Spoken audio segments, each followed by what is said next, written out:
All right, welcome everybody to the next episode of Boss Fight number 1. Today will be a next gen special. I am here with AJ once again.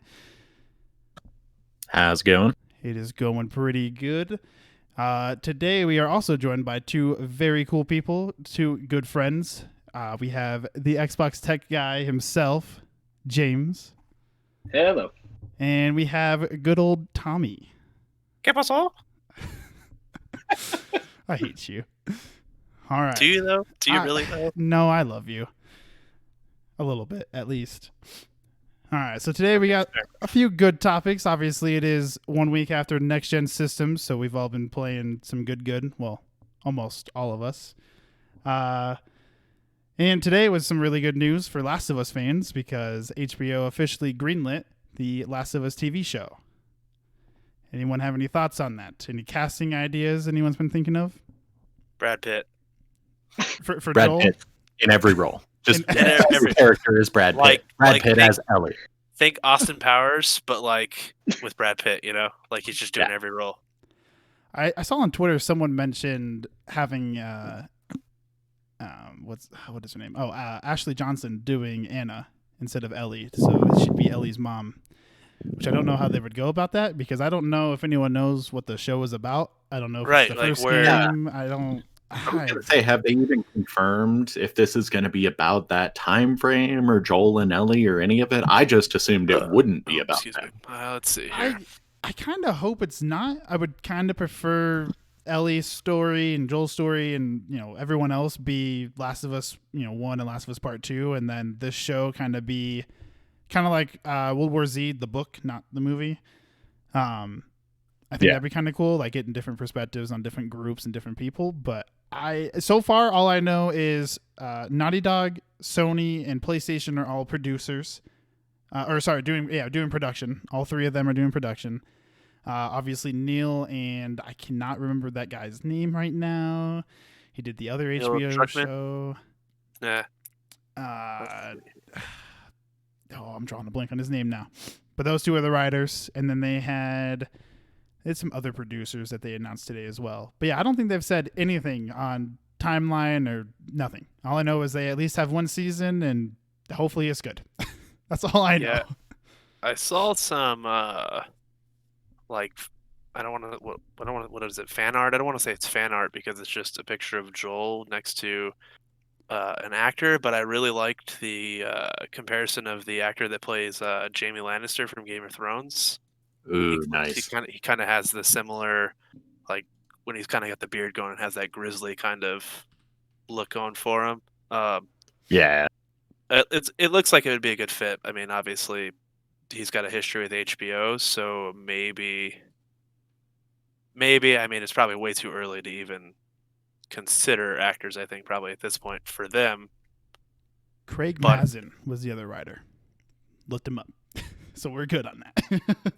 I mean, based on how the game went, I kind of assumed that them setting up the Rattlers was gonna segue to what the show wanted to be about, but I don't know. Maybe I'm just looking into things too much there. Someone pointed out, a lot of people actually on Twitter have been saying Caitlin Dever should be playing Ellie. I don't know if you guys know who that is or not. Name sounds familiar. Let's find out. Not really sure. But Oh, yep, I know who she is. She would actually probably make it pretty good. I think so too. If you guys don't feel like looking, I put it in the Discord I for mean, you guys. I can see it, but I mean, I don't know. I just don't know if they're gonna do Ellie in them. Yeah, I think it's way too. Okay, yeah, Way too I mean- soon to even assume that they're doing Ellie.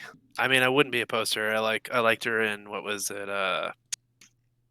What was that movie that was directed by Olivia Wilde that she was in? And it was Jonah Booksmart, Hill's something like sister. Yeah, Oh, Booksmart. Booksmart.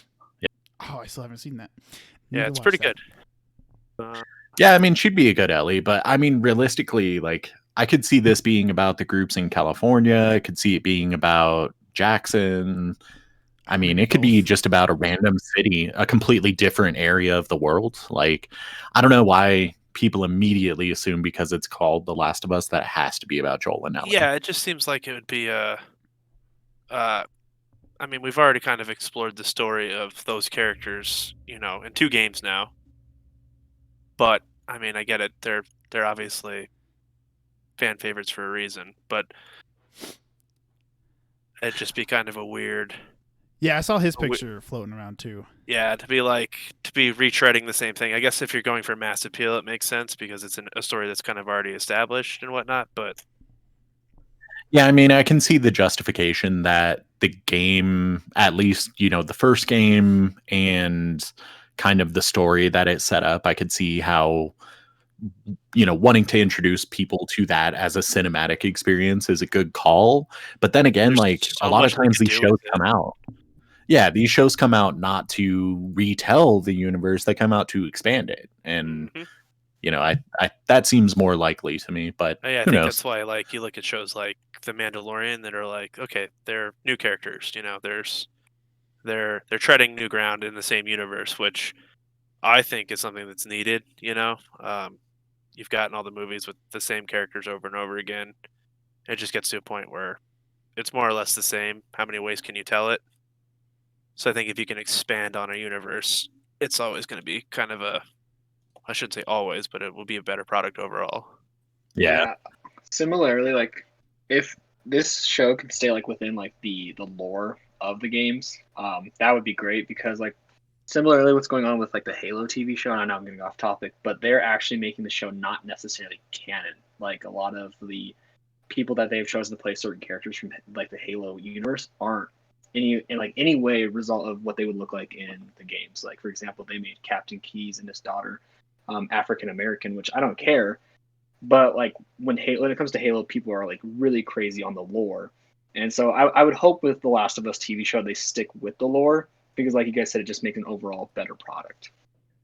I mean, if they do stick with the Ellie and Joel storyline, like Nikolaj Coster-Waldau, he would be an awesome Joel. Like I'd be all about seeing that, but I mean, I don't know.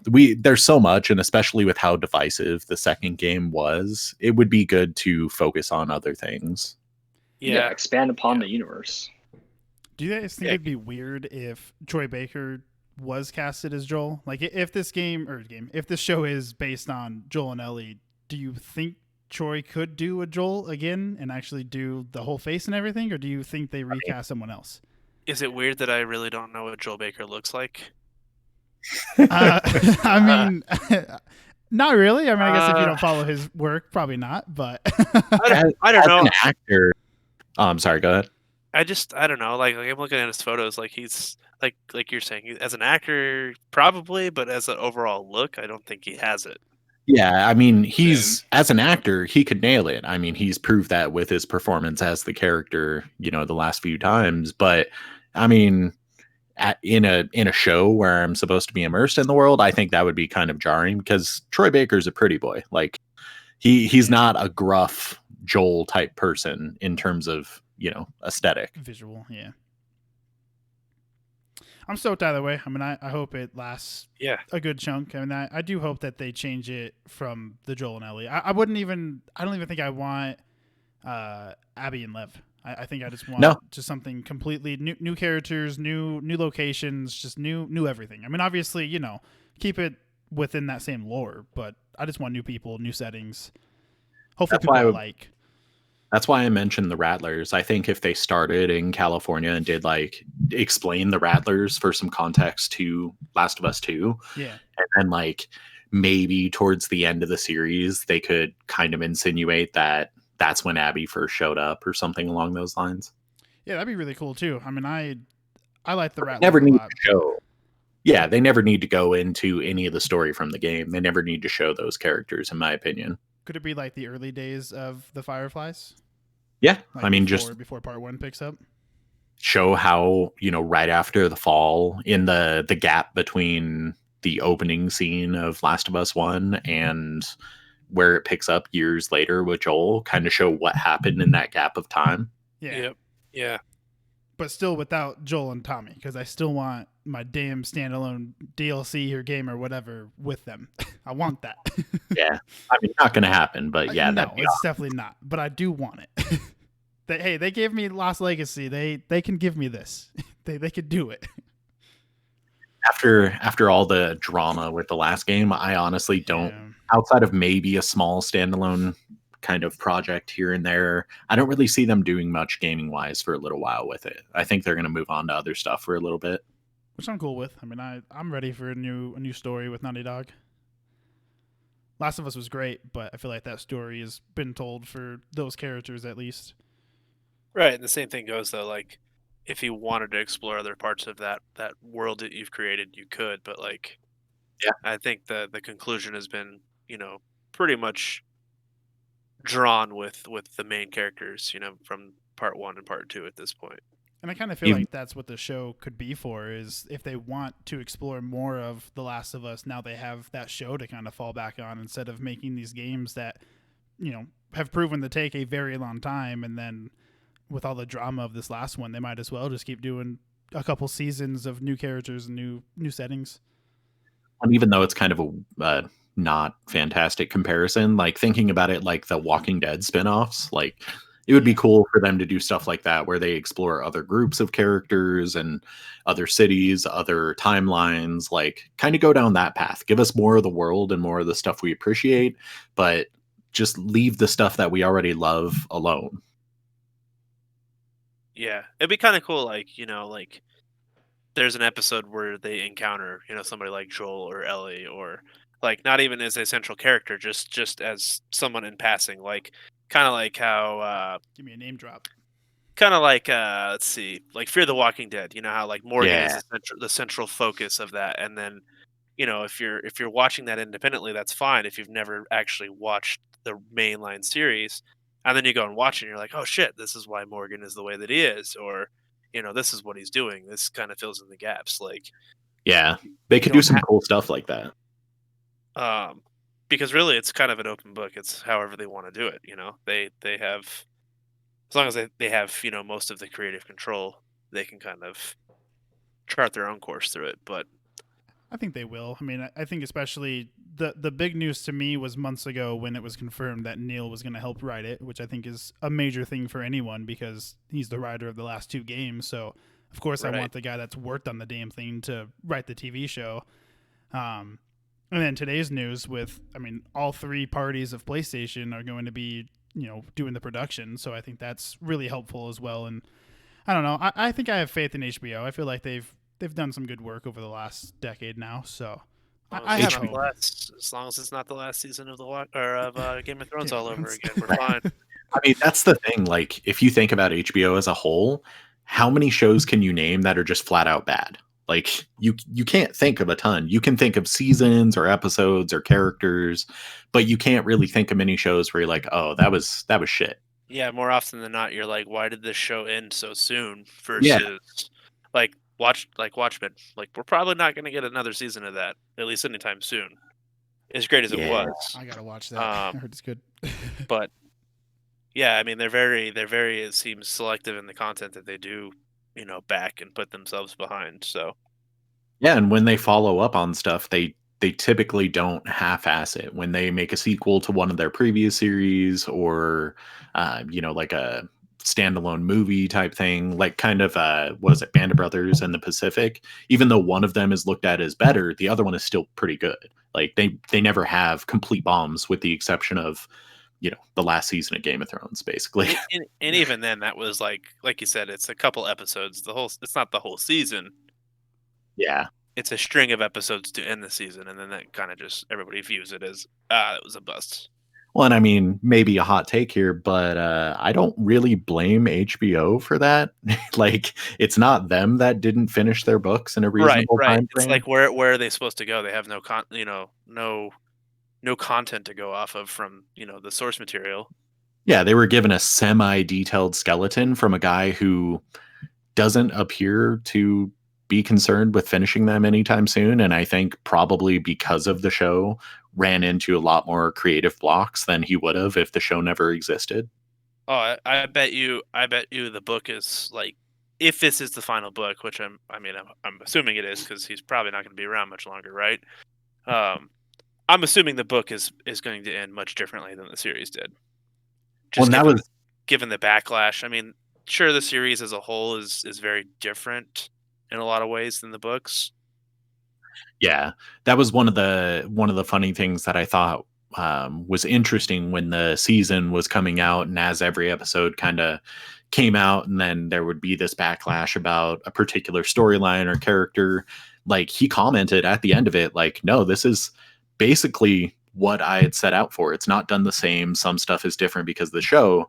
But I mean, people who think the book is going to come out and be a completely different thing, I mean, I hate to break it to you, the core layout is there. Sure, there'll be different storylines for different characters and some, alternate paths for like some of the characters that got merged together in the show, where they're, Right. There's still two characters in the book. But I mean, that's one of those things where it's like, sure, it's going to be massively different, but the bulk of it, when you have to lay it out and summarize it, is going to be the same. The structure of it, the bones of it will probably remain pretty much the same, because that they're picking his brain as they're writing these things. And I mean, at this point, based on what he said after that last season, if it comes out and it's completely different and it's nothing like the show, I mean, is that backlash in its own, is I mean, is that really fair? I don't know. I kind of feel about that the same way I feel about the Snyder Cut, where it's like, sure, you can make it completely different. You can do whatever you want, but you're doing it in hindsight. You're not doing it out of honest creativity now. You're changing something that people didn't like, or because you said it didn't match your vision. You're not actually doing what you were going to initially do. I'm so excited for the Snyder Cut. I mean, I am too. I will talk a ton of shit about it. I'm stoked for it. I'm going to watch it probably 3 or 4 times, and I'm sure I'll love some things and hate other things. But that doesn't mean that I have to agree with like Snyder's bullshit trash talking about everything that happened with the original cut. Like, I mean, they've said they said it was like 11 minutes of new footage. Everything else is just redone visuals on existing footage and footage that didn't make it in. I saw something the other day that was like an absurd amount of new footage. Yeah, I thought it was. It keeps changing, but I think there isn't. It's a ridiculous amount of footage. Well, I think new footage being shot, not new footage that we'll see. There's hours of new footage that we never saw, but there's only like a handful of minutes of new footage that's actually being filmed. Fair enough, yeah. There's a ton that was shot that was just left on the cutting room floor because, he didn't finish the project. Yeah, that's what he says. I mean, the movie's going to be like 4 hours. Yeah, 150 minutes of unseen footage. I just missed that. Yeah. Are you guys going to... of that. My bad. Oh, you're good. Are you guys going to watch it all in one sitting? Or are you guys going to do it by each episode? I mean, assuming that I don't know. It depends on how they release it. Yeah, I would say if it's episodic, I mean, if it's 4 weeks and 1 episode a week, then I guess I'll watch it episodic. If they give me the option to watch it all up front, I'll watch it all up front. Okay. Till my eyes bleed. I'll probably do episodically as well. Gotcha. I'm impulsive and I have no patience, so. I don't know. I mean, I want to watch it all at once, but I feel like that might be too much going on. I feel like maybe 1 hour per week might be pretty good, but I don't know. 1 hour per week. Who destroyed Spider-Man in one sitting. Hey, but on the plus side, there is a Steppenwolf now who looks like the cover art for a Radeon 4800. Yeah, right. That's a unique design.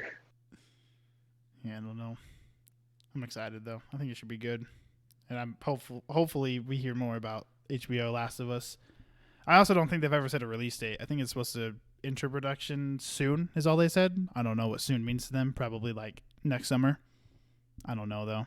Holy fuck. Oh, is that the new? I didn't even see the new screenshot. Yeah, that's the new Steppenwolf, where it's like, yeah, I mean, I guess it looks better, but he also looks like something from 2002. It looks like one of those goat heads that you step on in a field, Yes.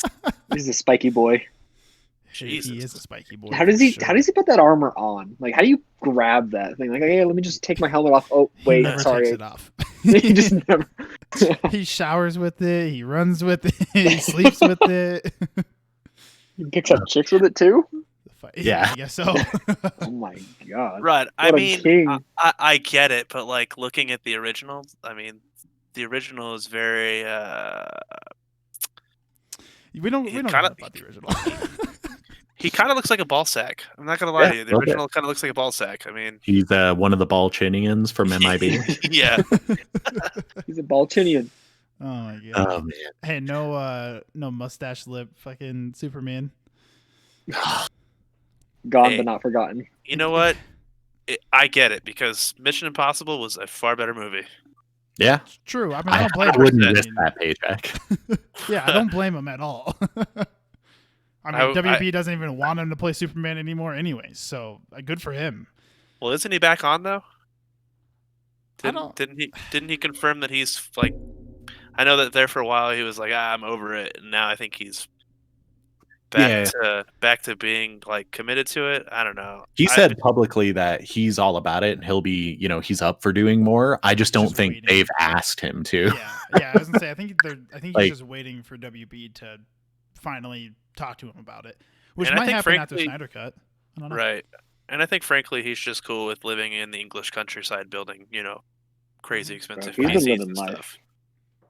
He's okay getting paid to be a geek. Yeah, he's 100% cool with it. Yeah, and you know what? I'm cool with it if he's not in it because, frankly, like the job he did in The Witcher, if he does that forever, I'll be happier.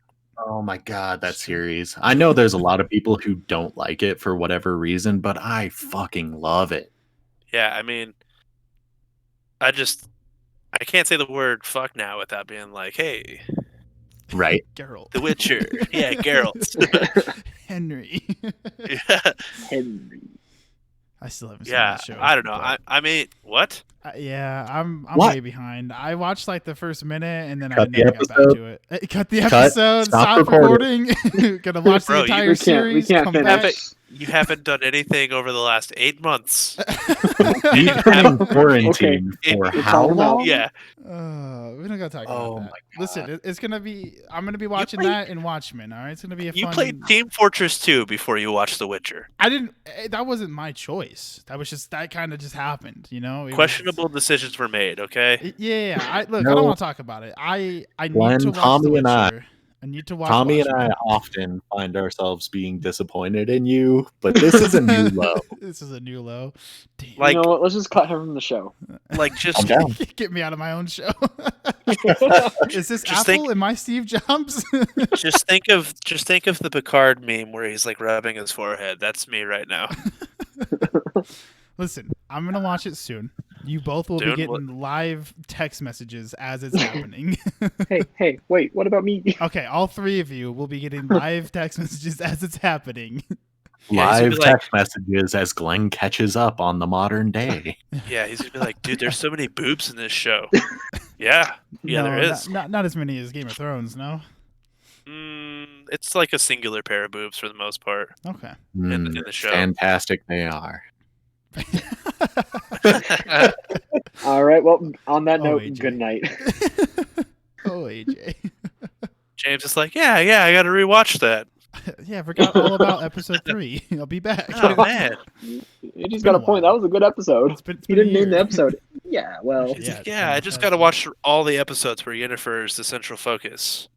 Why in your viewing statistics does it say you've watched one episode 42 times and all the others only once?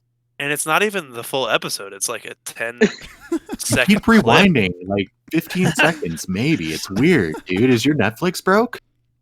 yeah, no. yeah. That's it. Oh no, he says. Oh no.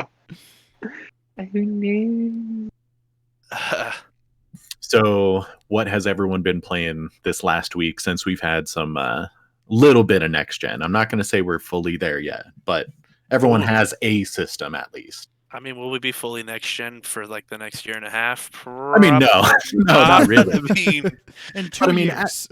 As games add their patches, and I mean, Yeah, even, yeah. even if you ignore the games that don't add patches, just the experience of using the system being 10 times better, loading games 10 times better. yeah, Oh 100%. my god, it is nuts. Yeah, it's Who wants it's to pretty start wild. us?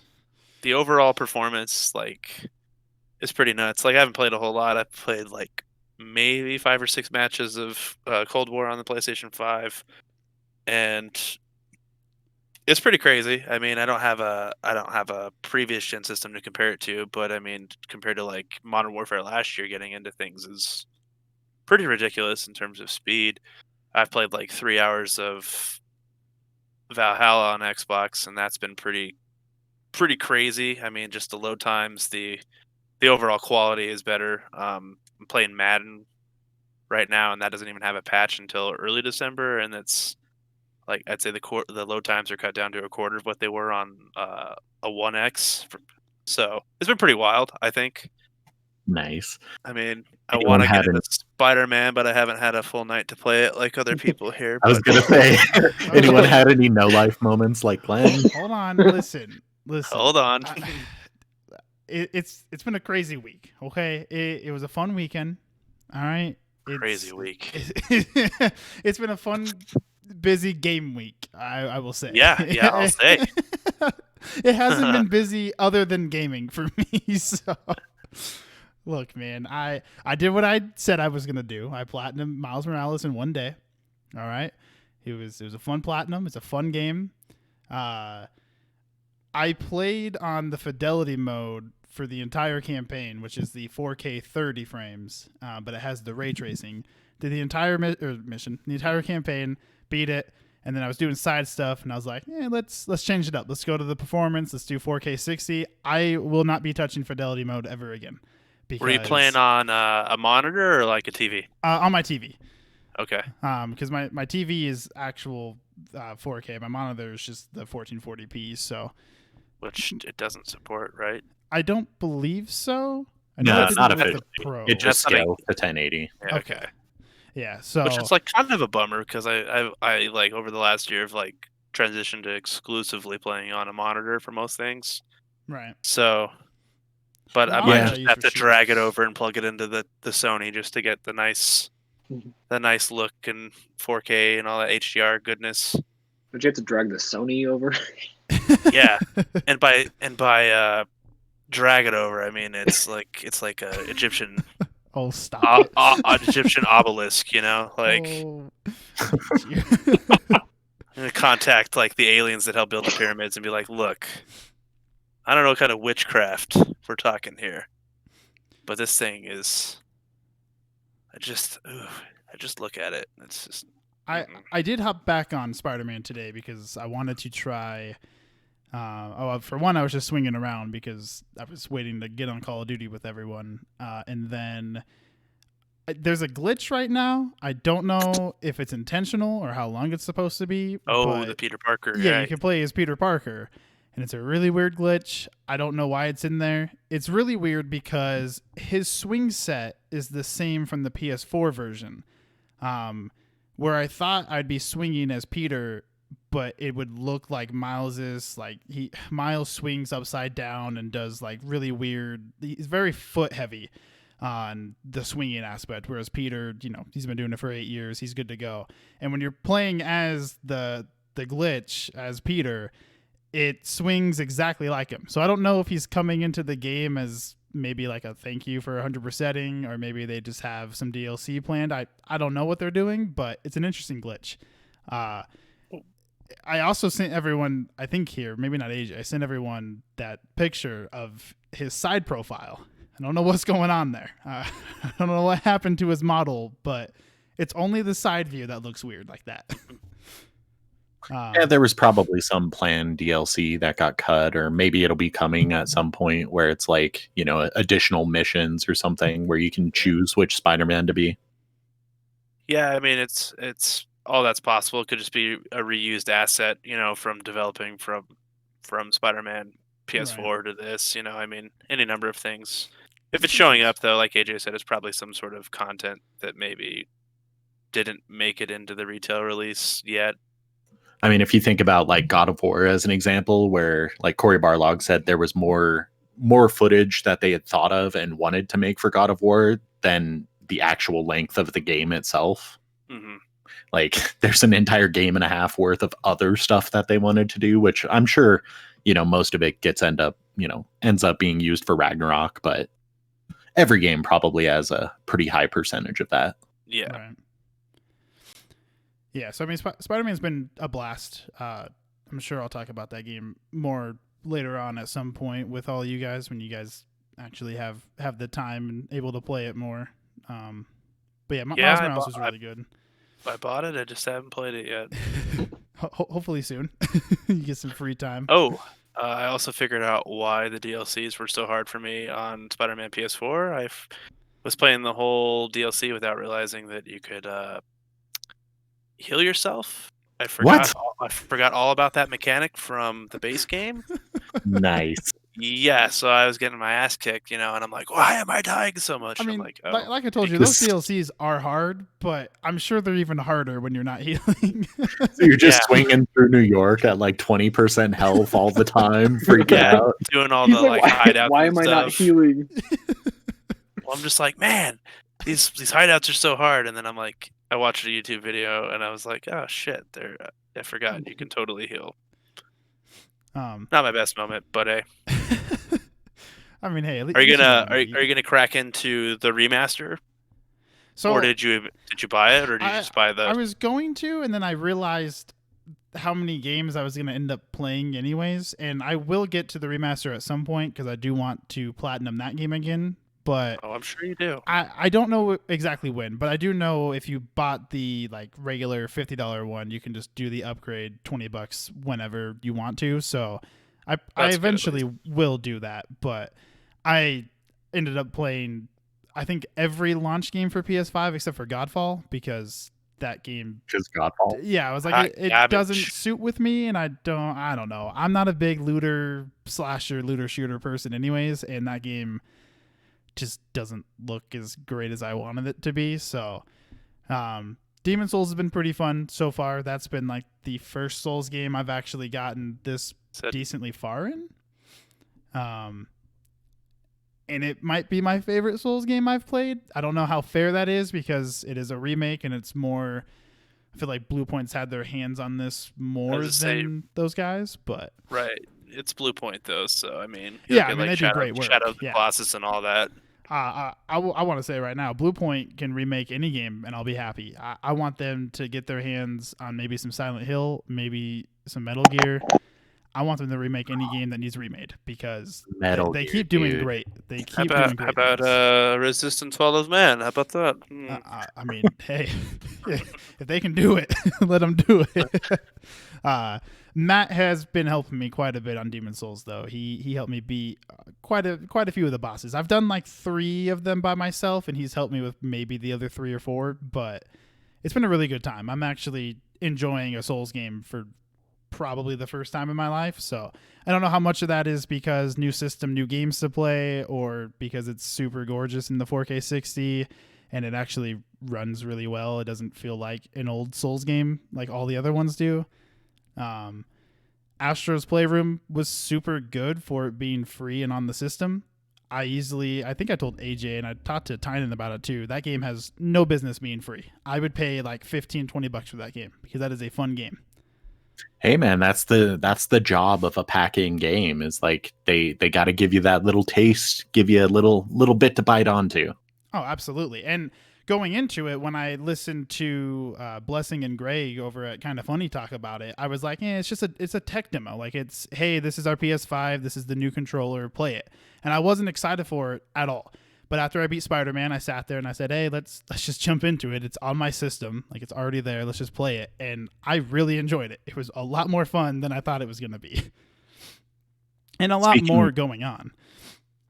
Speaking of, you mentioned Godfall. Like, I don't know why, and maybe it's an unfair comparison that I'm just getting because 2K is involved, but it gave me really big Battleborn vibes.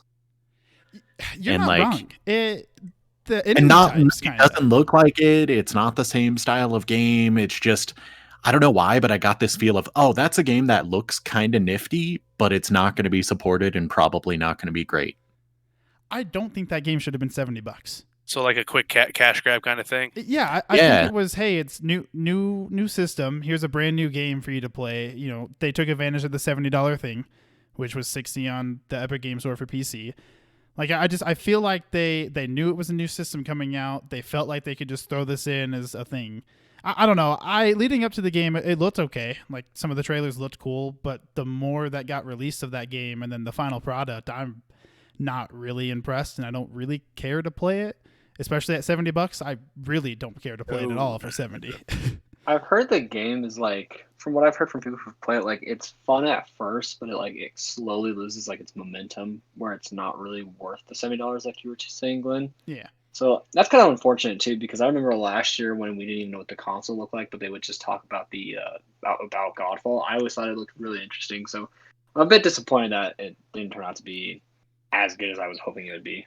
Yeah, I had to go to Metacritic to see what it got because I had to see what all the launch lineups games got, and user score was awful. Which whatever. I mean, I'm not ever gonna take into account because people, but I think the critic score was 67, I think, or maybe even lower than that, somewhere around It's that 62 range. currently. Oh, it's 62.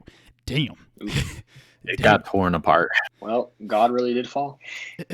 Yeah, I don't know. Like we keep saying, it's not worth $70. There aren't many games that even if it were top tier quality that I'd say is worth $70. But I think that's kind of a discussion for another time. But Yeah. yeah, definitely beyond what it's Um, probably worth out of the gate.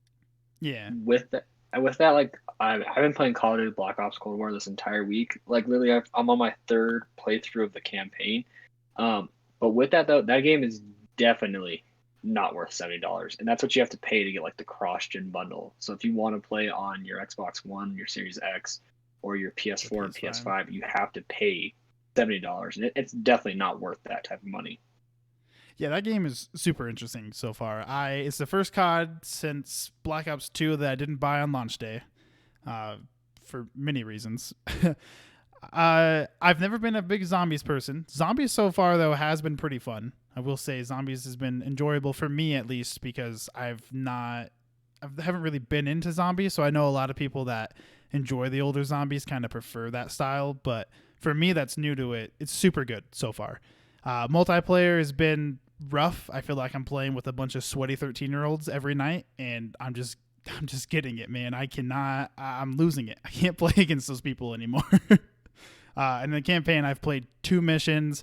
I got to the 3rd mission where they do that weird thing. I don't know how far Tommy is, and I don't know if AJ's touched the story, but they do something that I didn't expect Call of Duty to do, and I don't know how I feel about that. Look, as long as it's still basically Shut like up. playing a Michael Bay movie, I'm probably gonna still be interested in It it. probably is. Yeah. I mean, I'm not a huge Call of Duty fan in general, so I'm not the greatest person to ask about this. The only Call of Duties I've ever liked was the, Modern Warfare 1 and 2 were pretty awesome. And I played 3. It was okay, but I mean, I've tried all of the ones that have come out in the PS4, Xbox One generation, and I don't know, like I can't get into it. I'm going through the story and I'm going to force myself to go through a little bit further, but I don't know, man. It's odd. I don't care about it. The story feels very disposable to me. It was cool doing some of the flashback stuff right off the bat. But I mean, for the most part, I was just giving it a go. The thing with like Call of Duty though is during the Xbox One and PS4 generation, there really wasn't like a memorable Call of Duty. Like I think before Modern Warfare last year, the last real game that I thoroughly enjoyed from Call of Duty was Black Ops 2. Everything after that, Mhm. I have either despised, rarely played, or touched and then never touched again. Modern Warfare story was fantastic. I loved its campaign, and then multiplayer was amazing. And then Cold War is kind of a little opposite. I thoroughly enjoy the story only because it kind of returns to that Black Ops 1 style theme that I really loved. And then like Glenn said, multiplayer is like if you're just there to enjoy yourself, you're not going to enjoy yourself. It's not Like there. you're going to have to competitively play, which is sometimes fun, sometimes just really obnoxious. And then as far as zombies, me and my friends who've been playing zombies since Black Ops 1, like we've played on the same map, which obviously there's only one map, but we've done that map literally 1,000 times. We've completed the Easter egg, and then sometimes we just sit there and like just see how far we can get. He's gotten to like round 57 by himself. So like overall, I think zombies like they're definitely going the right direction. I just hope like the post launch content can continue that. With multiplayer, did you see the patch notes that came out today? And have I you heard they played came out. today? I have not played anything today, unfortunately. What's new? Were you using the FAMAS at all over the last week for multiplayer? Yeah, I used it a couple of times. They absolutely ruined that gun today. They changed the recoil from 40 to 210. and it was a minus like 525% thing on their charts. And now when you shoot that gun, just fucking skyrockets to the sky. It is a worthless gun to use now. You literally Fantastic. I cannot loved use it. that gun though. Well, it was so good, and because of that, it's gone. Like they didn't just nerf it. They pretty much deleted that gun out of the game. They weren't having it. Yeah. Which is Like I insane. said, Call of Duty is just weird. Like Modern Warfare was fantastic, but its post launch content really ruined it for me. Like I can't even enjoy Modern Warfare anymore because it's like you load into the main menu, it's like Warzone. I'm like, I don't want Warzone. And then I go to multiplayer, it's like Warzone. I'm like, stop, That's fair. please. I am actually looking forward to hopefully a new map for Warzone because I do like my battle royales a little bit more than I have regular multiplayer over the last couple of years now. But I don't know. I guess we're gonna have to see what this game does over the next year. I'm looking forward to more zombie content. I think zombies has been the most fun I've had on that game specifically, and probably on Call of Duty in a long time. That's been a lot of fun. So, and I like sweating. I definitely like getting a group of guys together and just sweating and playing Call of Duty. But I can't do it this year. I don't know what's going on. I don't know what the difference is. It's insane. It is insane. The only thing I can say for campaign for anyone that's going to play is just pay attention to the details. Like that's all I gotta say. Like once you start playing, you'll understand what that means. But like this game's really focused on paying attention like to the smaller details, the big details, and carrying that throughout the game. Like that's all I can really say about it. Yeah, I'll have to continue a little bit further into it and kind of see how I like it after a handful more missions. Like right now, the only thing, especially playing it on one of the newer consoles, is going through the missions. You really see the contrast and how good the environments look and how mediocre the characters look. Yeah, no, definitely.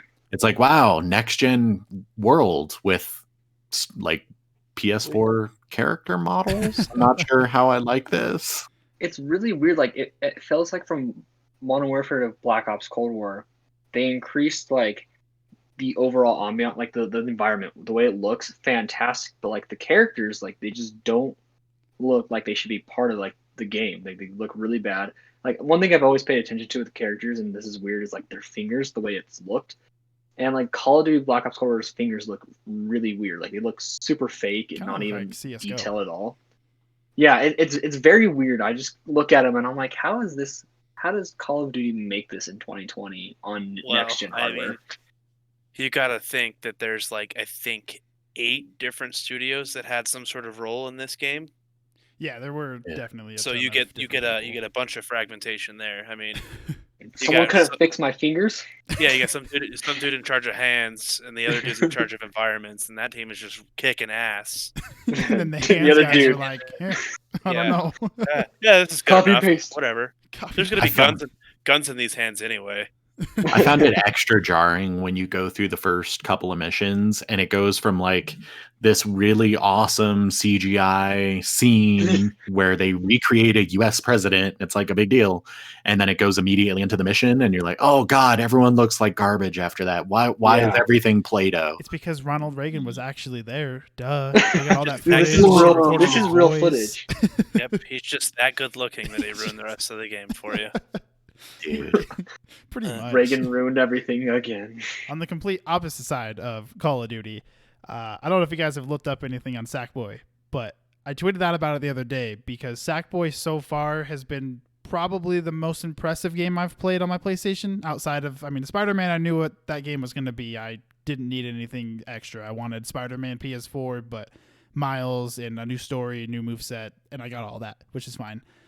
Demon Souls, I knew what to expect. It's Demon Souls, but Blue Point nailed it. Sackboy, when they first announced it, I just kind of figured, it's a launch title. They need a game. Little Big Planet is a pretty big IP, I would assume. I've never played them before, but I know a lot of people enjoyed at least the first two. And I didn't know if I was going to play it or not. I love my platformers. 3D platformers are hit or miss for me, but I do enjoy them. And then I decided on Monday night, I just caved and I said, I'm just going to buy it. I'm just going to go ahead and buy it, and I hope it's good. And so far, it is super fun. I'm only about 10 or 11 hours in. I'm close to unlocking my last world because it's there's 4 different main worlds that you have to unlock and play through the main story. and then they have the side secret worlds inside of those big worlds. And so far, I mean, it's been a really good time. I've definitely, it takes advantage of the DualSense, which I'm sure all of us will talk about in a little bit. It's probably the only game that takes the most advantage of the DualSense, with the triggers, with the new vibrations in there. More so than Demon's Souls. Demon's Souls has been like the least amount of, besides the vibration. They don't use a lot of the triggers. I haven't used a bow and arrow though. I heard that's supposed to be good with the DualSense, but I don't know for sure. But yeah, Sackboy has been super good, and I'm looking very, very looking forward to playing more of that game because it's super fun. It's a totally different play style from the mainline Little Big Planet games, right? Like it went from I believe so. Because puzzle platformer to just like I think just 3D I guess it would platformer be the now. same thing. Yeah. Yeah. So Yeah, I mean, I haven't looked at a lot of the older games, but from what I've heard from a couple of friends that have played the old ones, I guess it's kind of similar but a different take. I don't know. AJ, have you played the older Little Big Planets? yeah, I played the older ones, and just from what I've seen on the new one, it's like a lot of times when people played the original ones, they felt like it was more of a, oh, it's kind of like Mario, but there's a bunch of little things about the world design and jumping between everything. Like you have kind of a hub world, and you're jumping into into little levels here and there. Whereas this one is more legitimately like Mario, where it's like it carries you through a story and walks you through area to area. I think that's why I love it so much, because it definitely has that Mario feel, like especially Odyssey. I feel like it reminds me a lot of that game, just not Mario. It's Sackboy. But yeah, I feel like Sumo really nailed it for me. I don't know. So far, it seems to be reviewing really well. I think Metacritic, it was in the 70s, maybe close to the 80 mark. So I know it's doing pretty well for a Little Big Planet game, especially because I didn't play the third one, but I've heard that not a lot of people liked the third one as much as 1 and 2, and that's when Sumo took over. Yeah. But so far, I have to say that I think they nailed like a 3D platformer, and I definitely hope this next gen we see more Sackboy games, and I hope we see more Astro games too. I really did enjoy that Astro's Playroom.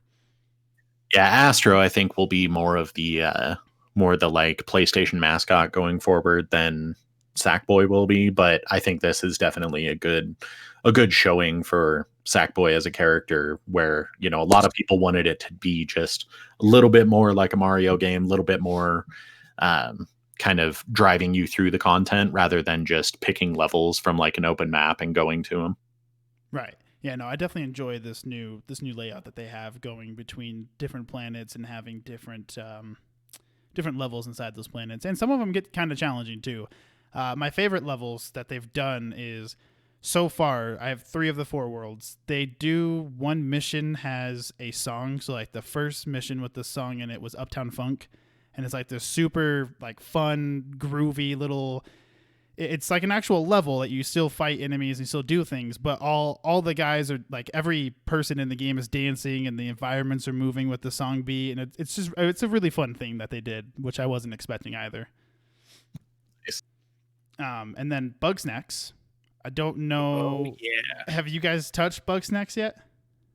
No, but I'm looking forward to it. I haven't. I let my kids play it, and they were obsessed with it for a few days. I'm getting some Pokemon Snap vibes from it in a way. Same, yeah. Yeah, that's what everyone said about it. Is it's like this weird journey adventure through their little world, and the trailers made it look like this weird trippy game where you're just capturing all these creatures, but the gameplay itself is, everyone describes it as like Pokemon Snap, basically. That's what it kind of reminds me of. I'm about it. It's been fun so far. It's definitely a weird game. Hey, little people eating some bugs, right? Bug snacks. Oh yeah, for sure. I absolutely am glad that it is part of the PlayStation Plus Game of the Month for this month, because I think it's $30 on PC, and then I believe it will be $30 next month for those that don't snag it while it's free. But so far, it's been a pretty fun game. I haven't played a ton. I think maybe 2 hours of it. It's really interesting to see how you capture each of the bug snacks and all the different. There's a lot. There are a lot of bug snacks in that game. I was expecting maybe like I don't know, 20 to 30 different kinds, and I feel like there's maybe 50 or more. Like there's a lot that I haven't discovered yet, which is interesting. Some come out at night, some come out during the day, some are always hiding. So it's really interesting. I'm looking forward to playing a bit more of that, but that's kind of one of the last games I think I'm going to play over. I want to beat Sackboy for sure. I'm excited to beat Demon Souls at some point. Call of Duty is Call of Duty, so whatever. That game's going to be here for a year for me to play. And then Assassin's Creed, Tommy, I know you got to play a little bit of that. I don't know how far you got into that one, but how are you liking that game so far? I'm probably like 2.5 or 3 hours into it. So far so good. I mean, it's very similar to Origins and Odyssey. I mean, they've done some stuff with the world, like in terms of I mean, you still have your synchronization points, but they changed the map, so you don't have like a what did Odyssey and Origins use? Did they use like the compass with like the icons and stuff like that? Is that what they used? I can't Yeah. remember. I think so, yeah. Well, they totally removed that. So now you have to use your Raven to spot like landmarks and different world events. And they're all color coded, so there's no longer like a map to pull up for, or I shouldn't say map. There's still a map, but there's not a mini map anymore. So you got to use your Raven to kind of scout out things. Different colors are different things. So like there's one for loot. There's one for like world events. And then there's one for like enemy encampments and bases and stuff like that. Um, so it's definitely a weird change. It's definitely like just kind of encourages you to just explore. I think more than the other two did. So I definitely am like I'm still in the starting area, and I just kind of like got out of the main mission, and I've just been wandering around the starting area. Um, they're definitely like they try to recommend that things are leveled, and I say that like loosely because there's always like that level requirement, like you're a level 2 and this is a level 5, and I'm just like I've been playing Assassin's Creed for how many years? Like I'm pretty sure I'm fine.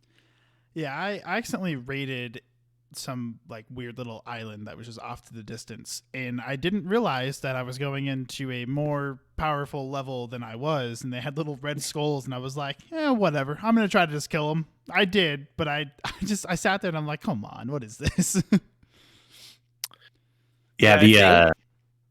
I'm sorry, go ahead. No, you're good. I was just gonna say it sounds like they made it more by default, like the I forget what they called it. In Odyssey, they had a more of a like cinematic discovery based mode where it would turn off some of the options, so you had to explore a bit more. It I sounds think like it was. they made it I that think, way by default. yeah, I think it was called just exploration mode, Yeah. That was it. which I would agree. It seems like that's just the default setting now.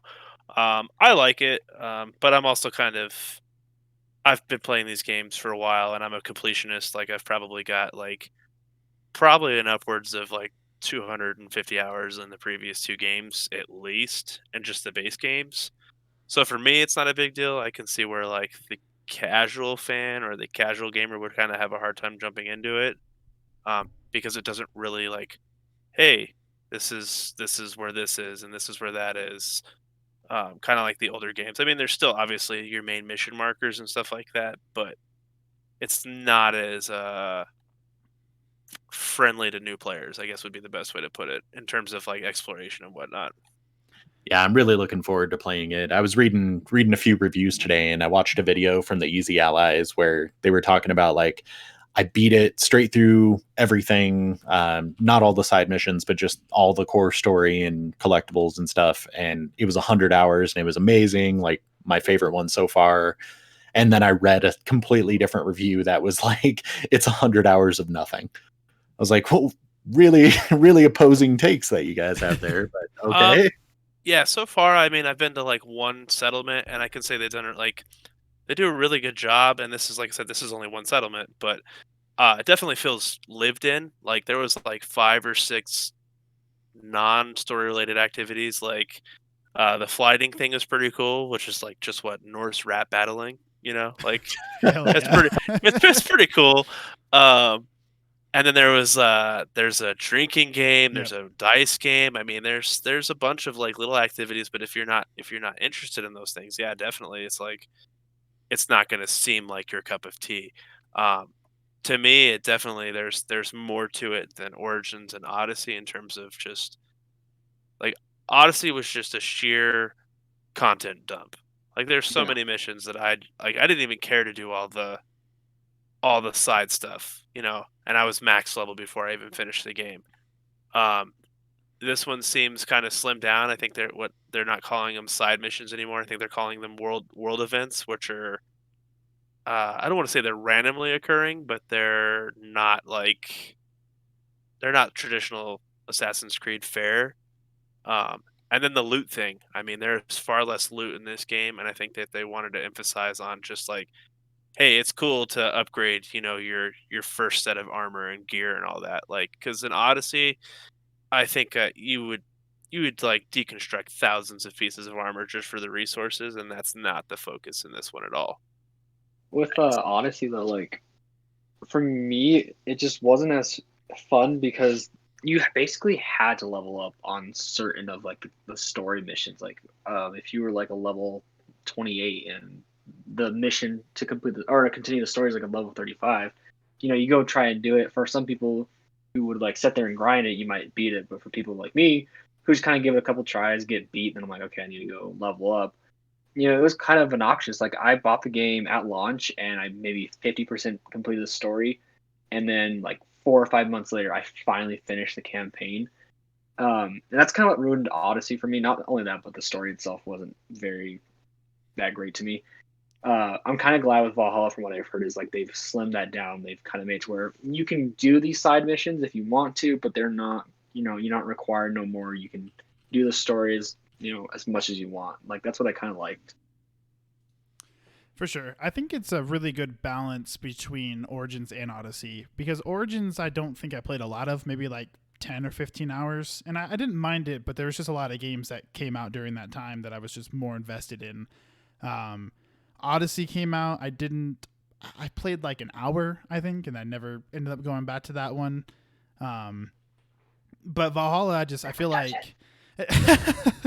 I just, with this one, I've always been into the Norse mythology, and I've always liked the whole Viking era. So I was super interested in this one, and so far I've played I think 8 or 9 hours somewhere around there, and it hasn't been too bad. I feel like there is a lot to do in that game, which is fair. It is a open world RPG game, so I'm not expecting a 10-hour story or whatever from these guys, but so far I'm enjoying it. I think I'll probably play more maybe after Cyberpunk or maybe leading up to Cyberpunk, but I don't know when I'll beat it because I have heard that it is definitely a long game for sure. And then also news for Ubisoft is I think this is their number one, or not number one, but their best selling Assassin's Creed game to date now. I believe that Yeah, they. that's what I was reading as well. Yeah, so I mean, props to them. I feel like they did something. And I know Origins and Odyssey sold decently well. I mean, obviously they keep doing these styles of RPG Assassin's Creed games, so it doesn't surprise me too much that they're selling this well. But I think at this point it's more of the setting than it is the gameplay. I think so too. Uh, like Origins was a complete revamp and a very interesting setting. Like for me anyway, like sweet ancient Egypt, like that's my shit. Right. And I think for probably a lot of people it was like, okay, new gameplay mechanics, new like a setting that's interesting. And then Odyssey was kind of a further revision of that, but like the Mediterranean isn't something that people like clamor for, you know? Like at least in my opinion, I don't think it's something like gameplay wise like two things we heard for like the last 5 years is like feudal Japan and like Vikings. You know, that's the only thing I ever saw on Twitter. It's the only thing I saw on forums. Yeah. Um, and obviously we got Ghost of Tsushima, which is as nicely as I could put it, is an Assassin's Creed clone, a very good one, um, with a very great story. Uh, so I mean, we got that right, Yeah. and then we got the Vikings thing, which everybody wanted. So I mean, it's no surprise to me that it's selling I mean, really well, and probably their best release to date. Do you guys think Ubisoft will do a Feudal Japan now that Ghost of Tsushima came out? Yes, Um, but not I anytime soon. Okay. I Yep. always said with like Assassin's Creed, like they kind of steered away a lot from the stealth. In these past couple games, from what I've heard from Valhalla, they kind of brought some of it back, like blending with crowds and all stuff. But I feel like if you're gonna do like a feudal Japan, like it's almost obvious you should start focusing like on better stealth elements, in my opinion. And like that's one thing I've always loved about Assassin's Creed was like finding ways to complete missions without being caught. But it feels like with like Odyssey and Origins, you just kind of go in there and you just raid. Like you can do stealth if you want, but it's not heavily focused on. Which and it's not a problem. You can pick any way, which is good. But like for me, if they're gonna go into like a feudal Japan setting, I want a better stealth mechanic. I think that's what's going to happen is the feudal Japan or however they choose to play it. I think that's going to be their return to stealth, but it's probably going to be Yeah, like a 2023 game or something like that. yeah, definitely. I've been asking for a feudal Japan since I think AC3. I feel like My all of us have assumption, been. I assume we get the Assassin's Creed 1 remake at some point God, within the please, next year or two. please. Then we get some sort of iteration game, and then we get the feudal Japan game. Yeah, I mean, I would say that it goes back to yearly release, but I think given how well the Origins and Odyssey did with kind of a larger gap than an annual release, maybe they stick to that um, release schedule. But you never know. I mean, as soon as they realize the cash is flowing again, that all bets are off. They're going to keep pumping content out. I definitely want a AC1 remake in the style of Origins or Odyssey or Valhalla. Like with today's I'd play it. technology and the setting, I think it'd be fantastic. Um, but I just wonder, like, same thing with like how I was talking about the Mediterranean. Like, is there a demand for the Crusades in this day and age? Like, there's going to be settings that Um, people would rather have. I think. I feel like there probably is some kind of demand. AJ and I talked about this on the last podcast. Is I'm kind of surprised they haven't done an AC1 remake. Well, and I think that even though there would be an audience for that, and I mean, personally, I would Right. greatly prefer to have an AC remake in the style of the newer Assassin's Creeds. I think the only reason it won't happen is I think all the remakes are worked on by smaller teams and the big Right. team focuses on the next huge one. So like right now, I'm sure the big team is gearing up to get ready for, or they're already mid production of, the 2022, 2023 release. And then their smaller teams are working on revamping. Yeah. And It's that's the only reason I see it not happening. I think it would be far superior to do it that way, but I mean, realistically, that's just not how their studio has worked. Yeah, I mean, you got to figure one of their large teams is already putting out another game in December. I mean, what is it that I hate the new name of it. Immortals Rising or Yeah, Immortals Phoenix Rising. we're just gonna call it Gods and Monsters because Yeah, that's a that way was better such a good title. name. Why did they change it? Did they ever say why? I have no idea, but you figure the team that did Odyssey is doing that, which I I mean, know. I think the team that did Valhalla and the team that did Odyssey are their two main Big boy AC teams. teams. The large teams, obviously, they've got a ton of studios or smaller studios and whatnot. But uh, I think with them putting out a game so soon after Odyssey, I mean, they just finished content for it like late last year. Um, That game AJ's was 2 probably weeks right. away. We might not see a remake or even a mainline Assassin's Creed game for maybe a while, unless they're talking like some sort of remaster or smaller like spin-off title or whatever. But And I think it's been good for them. Like this whole pattern of like big game, then a remake, big game, remake, like spreading it out amongst the teams, not letting people get burnt out, changing the setting drastically so people feel like they're working on something new. Like I think that's done, Ubisoft a ton of favors in terms of the game's not becoming Assassin's Creed Unity again. Wow. Do you think we could have Blue Point do an AC1 remake? Or is Blue Point exclusively PlayStation? I don't know. Let me look up Blue Point. I was gonna say I think so far they've only done PlayStation games, but I don't know if PlayStation acquired them. I don't think they're owned by anybody. But obviously there is a It says they're independent on Google. Yeah, they're an independent studio. I think they just have an amazing relationship with Sony. There's only 90 employees there. Excuse me, and they have made some great fucking games, and there's only 90 of them over there. Are you kidding me? Bunch of Westerners just kicking ass and remaking Eastern. Good Lord, man. Yeah. Dude, I mean, come on. Let's bring those Blue Point made Metal Gear remakes. Please, let's do man. it. That's all I want from them. MGS1 full remake. Please, dude. Please. They did the HD collection, right? For 360 Yeah, they did the HD. And come on. Come on, man. They can do it. I know they can do it. I think you guys have too much faith in Konami. I mean, that's true. I think Metal Gear is likely, even though I have hope that it won't be, I think it's very likely kind of a cursed franchise right now. I think so too. Unless I think if they sell it, like if they sell the rights officially to PlayStation, I think it'll be fine. But if they keep the rights, then they're assholes. If there's a rights sell or a studio purchase, I mean, Konami's been not the best with their games for, I don't know, 5+ years now. Like, and there were talks of them, they make more from their pachinko machines than they do from games, so they don't give a crap. But I mean, come on, just sell it to Sony. Let them have it. Let's get these awesome remakes. I want to see Metal Gear 1 in the graphic style of 4 and 5. Dude, I'm all about it, man. I would love a Metal Gear Solid remake.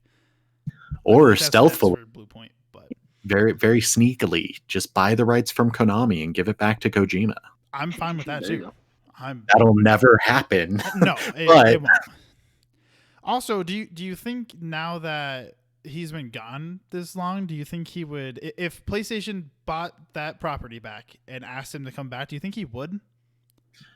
I don't think he would come back to it. I think he would facilitate another game being made. I don't see him ever working for Konami again. Right. Yeah, he would never be involved. But if PlayStation bought it, I could see them selling it to his studio and him like overseeing a game. But I don't think it would be his main project. I think his focus would be, whatever this next game after Death Stranding that he's talking about. Yeah, I think at this point he realizes, I think the amount of success he's had after the Konami breakup, I think he realizes that he doesn't really need anything from them to be successful or make money. No, he just needs his production, and that's it. And he can't cast Norman Reedus as Snake, so why would he even want to? Right. At this point, he's like... The Reedus fetus. He's got, full creative control over everything? Like, Sony doesn't own any part of his stuff. I mean, he's kind of just doing his own thing. I mean... Good for him. Yeah, it's hard. I have a hard time believing that he's going to work for anybody again.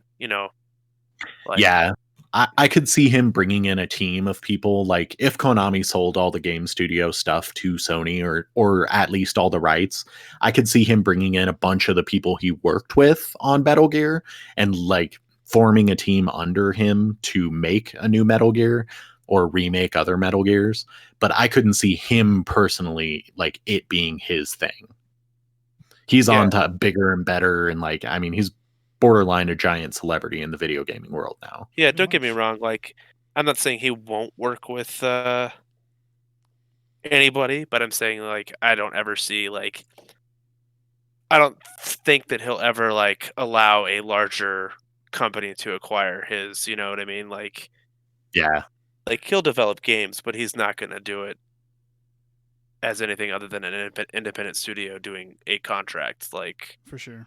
You bring me Metal Gear, I'll put a team together for you, but I am not you're not acquiring me. I'm not working, as an employee of you.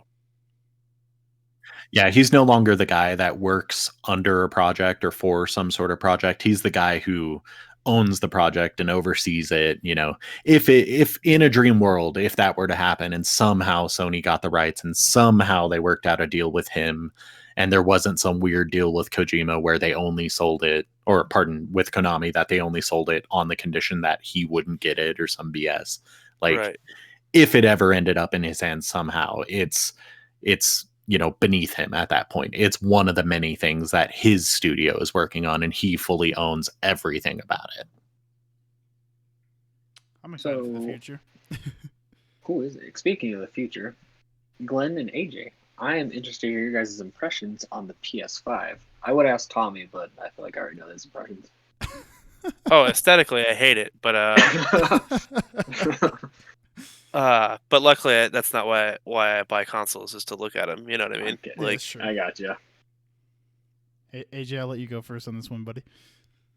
I mean, so far, keep in mind, I'm kind of slowing down my introduction to this generation. There's a lot of stuff coming out. I don't want to, I don't want to overload on a few games up front, but I mean, so far I'm loving it. The system works great. I mean, the aesthetics, whatever, love it or hate it, it's a box that plays games. I don't really care about that. But I mean, it loads fantastically. There were a few hiccups on both of the consoles right away where they were doing some weird stuff with backwards compatibility, and like the one Tommy and I were talking about the other day, they patched it like the day after we talked about it. So like, of course, little weird hiccups here and there with stuff not detecting the right version or whatnot. But I mean, all in all, the system runs insanely smooth. Like, just the fact that I can feel like I'm playing on my PC on my TV and like have a giant awesome 4K screen is fantastic. But I haven't started on any of the huge next gen games or experiences yet. Pretty much kind of letting everything slowly trickle in until Cyberpunk, and then I'm gonna completely no life on Cyberpunk for a month or two. But yeah, I mean, I'm this week or next week rather, I'm gonna start up Demon Souls and start up Miles Morales. I'll be but there with you, dude, yeah. Demon Souls. You can't be there. But I mean, with Miles. like Assassin's Creed we were talking about, I really, really want to play this. I love Assassin's Creed. I love the Nordic setting, but knowing what's coming out at the beginning of this gen and the fact that Cyberpunk is just around the corner, I'm saving Assassin's Creed until after the new year. Like, that's after I've gotten kind of spent on Cyberpunk, I've gone through my first playthrough or two, then I'm going to pop in Assassin's Creed, and it's going to coast me into the games of early next year. Like the system itself, though, system is insane. The loading times, like, I mean, I'd say the only thing that hasn't been above my expectations so far is the external drives. Like, the external drive isn't an SSD, so it's it doesn't get any of the performance perks or anything from the main system itself. But I mean, other than that, yeah, I've been loving it. The controller completely threw me off when I started Call of Duty because of the triggers. The triggers. I was like, "Whoa, what the shit? I can't." Oh, okay. No, that all makes sense. Real quick question: how are the triggers with the Call of Duty? Like, I've heard some people have been disabling the haptic feedback, like when they're playing Call of Duty. So, like, is it just like a problem, or is it just like people don't like, quality controllers? I mean, in my opinion, if I was going to be playing Call of Duty heavy multiplayer, if I was like a big multiplayer guy or a big Warzone guy, I'd probably turn off the haptics after time. Okay. But in general, for storyline, for when I'm supposed to be doing something that is immersing me, it's amazing. Like, being able to feel the reload animation, feel pulling the trigger, and feel the actuation point of when the trigger actually engages and stuff like that. It's hella immersive. But yeah, for multiplayer, I'd probably turn it off. I mean, you're not playing multiplayer to be heavily immersed. You're playing it to, get kills. I have two questions for you before I give my impressions. You've been playing Destiny, right? Yes. And they haven't given the upgrade, not yet, right? That's coming later. No, it doesn't have its PS5 patch. It just has the general console improvements. But yeah, the patch isn't coming out until sometime in December. Gotcha. And it's running pretty good though for being backwards compatibility at least. Oh my god, it runs so goddamn good. Okay. I'm so happy with it. That's the main reason I've been playing it on Steam lately, is because loading, like, anyone who plays Destiny or Division, or even though no one plays it, Anthem, other games like that. Like, any of those games, there's a lot of loading screens. There's a lot of traveling from zone to zone or planet to planet or whatever. And I had been playing on my PC because I've had an SSD on my computer for years, so everything loads super quick. And with how many loading screens Destiny can have at certain times, depending on what you're doing, it's so much better if you don't have to wait through that bullshit. And Sure. the PS5, even though it's not optimized yet, it still loads like my PC right now. So That's awesome. And then have you had any issues yet? Or has everything just been squeaky clean? Everything's nice? I wouldn't say I've had any issues. The only thing I've noticed is if you're playing with someone on a PS4, even though you load faster, if you're in a party with them, they don't load faster. So it kind of keeps you in a blank screen for a moment until they load in, Right. which that's not really an issue. That's something that'll be optimized over time. But I mean, there's no way to get over that when you're playing with people on a previous gen console. It's just not going to load as fast, For sure. My impressions are more or less the same. The SSD is something that's super nice to finally have in a console rather than just the PC now. I don't think anyone should fast travel in Miles Morales because Spider-Man is about swinging, and I feel like that game is just so fun and super pretty to look at just to keep swinging around. But for funsies, I did fast travel just to see what it was like, and it literally was maybe a second long. And it was super insane. Like, it's just ridiculous. It's just a quick little black screen and you're already in. You're walking out of the subway and you're good to go. Same thing with Little Big Planet, or Sackboy, not Little Big Planet, Sackboy. That game also does like a weird painted black screen, but it's super fast. It's probably a second long as well. Playing a Souls game finally on an SSD feels really nice. There's no loading. It's just instant. So that's really wonderful. The thing that impressed me a lot was the DualSense controller, because when they were talking about it, it sounded new and improved, but it also just, it's the same thing that I have a problem with right now, is explaining the way that the controller feels is impossible. You have to play games with that controller to understand the triggers and then also the new vibrations. When there's a certain, like right in the beginning of Miles, there's a cutscene where Miles is running, and you literally can feel when the right foot hits the ground, you feel the right side of the controller vibrate, and then you feel the left side when the left foot hits the ground. And I was expecting new and better vibrations, but I was also expecting just a normal controller rumble pack. It reminds me a lot of the Nintendo Switch when they were talking about, you can feel, the 17 ice cubes on this side and the 6 on this side, but to me, this feels better, and it just feels more of a premium controller than anything else I've ever played. That's what I found. Oh, I'm sorry, go ahead. I was just going to say, the one thing I did tell Austin is I'm a firm believer that the Xbox 360 controller was the best controller ever until I used this controller. And I think this might be my favorite one. It's a little too soon to say, but so far, just because of the new technology and it's a new controller. I mean, 360 was years and years ago. But so far, this controller has just felt super premium and really nice so far. I think ergonomically, they finally pulled their head out of their ass and made a controller that is pretty comfortable for everybody. I think. That's I don't think there's many points of contention that, while Xbox has struggled with content, the controller has always kind of been a highlight. For sure. Yeah. It's a solid controller. It's been solid since 360, like Glen said. I mean, the one improved upon it, didn't need it. The Elite is an even better controller. And honestly, I haven't played much with the DualSense to really be like, yeah, it's the thing, But I mean, I myself, as a big Xbox guy, am happy that the form factor is very much. Really nice. It's very much. It's heavier. It looks like it feels like a Switch Pro controller or an Xbox One controller, however you want to phrase it. It's just a better design ergonomically. And so for someone like me who is predominantly on Xbox, I like it more by far than the DualShock 4. Yeah. Them deciding to take the shape of the Xbox One controller and kind of going Smartest with that thing ever. shape, but keeping, the Sony sticks and everything like that. Right. It's fantastic. For what you were talking about with the haptics and the rumble, the best way I found to describe it to people is think about the difference between like an old Nokia smartphone and an iPhone. Like older smartphones, you know, they had a rattle to them. They didn't necessarily vibrate, but they had this like weird jittery rattle. And your iPhone or your Android phone or whatever, your modern smartphone has this like really nice vibration that's programmable and has different settings and stuff like that. Right. That's kind of the difference. Is like standard rumble motors, they just kind of they wobble. There's no real big difference in what they do. Whereas the DualSense, like, it's really crazy the different sensations that the haptic motors make you feel. For sure. And you combine that with the triggers, and I mean, It's a nice balance. again, if you're not looking for immersion, probably doesn't matter, doesn't mean crap to you.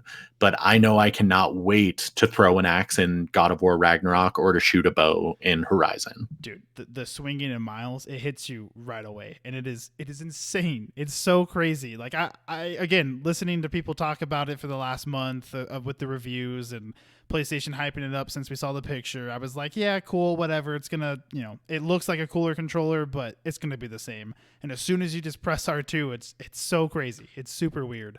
And then also the speaker. I don't know if you've messed with it, because I don't know if you play with headphones on or not, but the speaker makes new.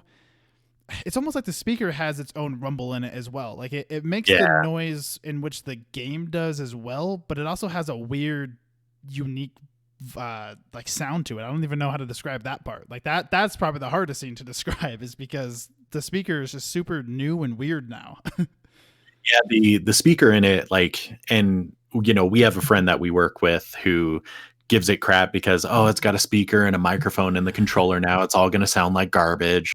No, I will agree, the speaker on the PS4 was unnecessary and was just a complete gimmick. But no, I needed those reload sounds, okay? Right. But on the PS5, the speaker they put in it, it's not a shitty little tinny piece of crap that sounds like garbage. Like, it sounds great, it adds to the experience. If you don't like it, turn it off. But like the combination of it and the mic and the way it adjusts the experience, I love it personally. The microphone is actually really good too. I haven't used it that I tried it once just for fun, just for funsies. But our friend Matt, he uses it when he joins the party with us to play Demon's Souls, and it's really not bad. I was expecting some like Kinect quality out of it, and it's actually a decent mic for free. I mean, it's just in the better controller. than yeah, it's better than any cheap headphones. Like, that was the weirdest thing. The one-ear PS4 headset? Yeah, exactly. The fucking 1980s call center from Sony. They're like, we have 20 of these. Let's just get rid of them. That's the weirdest thing I heard someone complain about so far, is they're like, oh, they're so dumb. They put a mic in your controller. Like, you don't have to use it. If you have a really nice headset, use your headset. But this is for, you know, a ton of people that don't have a mic. They have one built in. That's never a question now. They can plug in any headphones and they will work, and then they can use a mic by default without having to buy something extra. Right. And it doesn't sound like trash. It sounds better than every $30 to $50 headphone mic I have ever heard. Yeah. Yeah, no, it's really good. I was super shocked when I joined the party. I didn't even know Matt was using it. I thought Matt was just using like a headset, and then I heard for the first time ever, it was super, super quiet, but I heard something in Demon's Souls, and that was it. It was a one-time thing. Like, there's no background noise. It's not annoying. It's not picking up all the game audio. It's super. It's just really nice. I was really impressed by it. I've obviously I don't have a PS5, but I have held a DualSense, because before the console came out, PlayStation released the controller for people to buy. And one of my former coworkers came in and decided to buy one. I was like, please open that right now. I want to hold it. And yeah, when he handed it to me for the first time, that was probably like the only time in my life where I've held a PlayStation controller and went, holy shit. Because like you guys were saying, like ergonomically, this thing feels fantastic in the hands. And like I've never liked the triggers or the bumpers on PlayStation. They've always felt really weird to me. But like just clicking on them, just kind of giving a feel for them, they felt perfect. And so I couldn't even imagine actually playing it with like the haptic feedbacks or any of the adaptive triggers. Like that just sounds amazing to use. So I'm pretty excited to give it a try once I ever get a hand on the PS5. You and everyone One day. else. Circa 2028. 2021. Fighting them bots. Yeah. Fighting them bots, dude. What kind of battery life have you guys been getting out of those? I've been hearing mixed things on it, and I'm assuming it's just dependent on the actual usage of the haptics and all that, and the intensity of the feature set of each game. Yeah. But like, I mean, in Astro, it does drain your battery a lot faster because the entire point of that is to show off everything the controller can do, like over and over and over. So I will give people that, like, it does cut your battery by like 20% in that game. But I mean, in Call of Duty, like, I mean, easily I could get 8 hours out of it, no problem. It's one of those things where it's like it's normal. It's better than your DualShock 4 in general, but Astro specifically can drain the crap out of it because it's constantly doing something with your controller. Yeah, I would Makes say sense, makes sense. I think every game I've played so far, I feel like the controller is lasting a good bit. But I feel like as soon as I turn on Astro for just a little bit, it is draining it. Which, like AJ said, I think that's Makes sense. intentional. Yeah, So that game is meant to show off the functionality of the console and the controller. So it's a showcase. I don't judge it based on that, but I mean, I've played for more than 8 hours in a single sitting and never had to charge. So I mean, it's better than PS4 and Xbox One. So I don't know. I would have a question like with that though. This is kind of like my biggest problem with the DualSense though is I know a lot of games that are going to utilize these features will need to actually be made to use them. So with the fact that Astro does utilize a lot of the DualSense's features, would you want more future games to utilize as much as the controller as possible, or moderately, so that way you're still getting a long, healthy playthrough with the controller without it dying so quickly? No, I mean, I don't think I want any bigger game to use it as much as Astro. Like, Astro's doing it to prove a point. It's showing you your new fancy technology that you just spent, too much money on. But like, I mean, games that do it in a balanced manner, and like when you're entering a new environment, or you're in a really cinematic situation, or very very much Horizon Zero Dawn style, like there are a lot of times where it would be good to have little bits here and there of different textures when you're walking through an environment, or different weapon feel. And I mean, I guess it's up to each developer how much they want to bank on that, but I don't think any game will ever use it as much as Astro does. Okay. I just hope that the developers support it and it doesn't become just a weird gimmicky thing. Like we see it a lot, you see a lot of like cool features and stuff that are added, and then they're just never used beyond like the first year of release. I guess that's my fear. I just hope that people take advantage of it moving forward, and it's not just like, cool, we have this, but we don't use it. Like I hope developers don't get lazy with it. That's what I was going to say is with the touchpad on the DualShock 4, I feel like that wasn't used barely at all. I mean, Last of Us Part 2 had a really good thing with it. There's probably like 10 or 15 games, maybe at most, that utilized everything on that touchpad. So I'm kind of in that same boat as I don't know if I need Astro's Playroom, demo style every single game that I'm playing for, 12 to 30 hours in that game, but I do want it to be used more than the touchpad on the DualShock 4 for sure. And I don't think that'll be a problem. I was worried about that, but I honestly didn't expect Call of Duty to use it. And true. I mean, it's not even a full next gen game. It's a last gen game that just has a little bit of updates for PS5. And I mean, it uses it. That threw me off. I honestly did not expect them to use it because Activision isn't, the most forward-thinking company in that regard. I was actually going to bring them up. I'm like, I feel like they'd be the first to like drop it, like watch next year. Yeah, exactly. I expected COD to not do it. Call of Duty 2021 is going to be on. Yeah, exactly. That's what I'm like. I feel like they're the people to be like, cool, we got a kickback from Sony to implement it, and now we don't care. Yeah, I mean, that's entirely possible. But I mean, at the end of the day, if it's only on Sony exclusives, like, I'm okay with that. Whatever. It's not a huge deal. I don't think it'll be that way because the features aren't that different in terms of programming. I think, Right. you'll see a lot of companies use it. The touchpad is different because the touchpad doesn't exist on every system, but triggers and, vibration that exists on every controller that we use. So, I don't think those features are too hard for them to elaborate on in comparison to like a completely different function like a touchpad. Yeah, for sure. Well, and I think what gives me hope as well for the future is I believe Steam came out and said that at some point they're going to support the DualSense. Obviously you can use it right now if you are a PC player, but they're going to start supporting the adaptive triggers and the haptic feedback. So that kind of gives me hope that more developers will actually look into that controller and use it. But I guess time will tell for sure.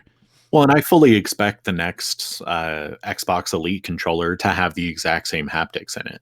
Like they're going to come out with whatever the Series X Elite is going to be called, and it's going to be the same thing. It's going to be the quality and the like heavy build quality of the current Elite controllers, but it's going to have new haptics as a feature.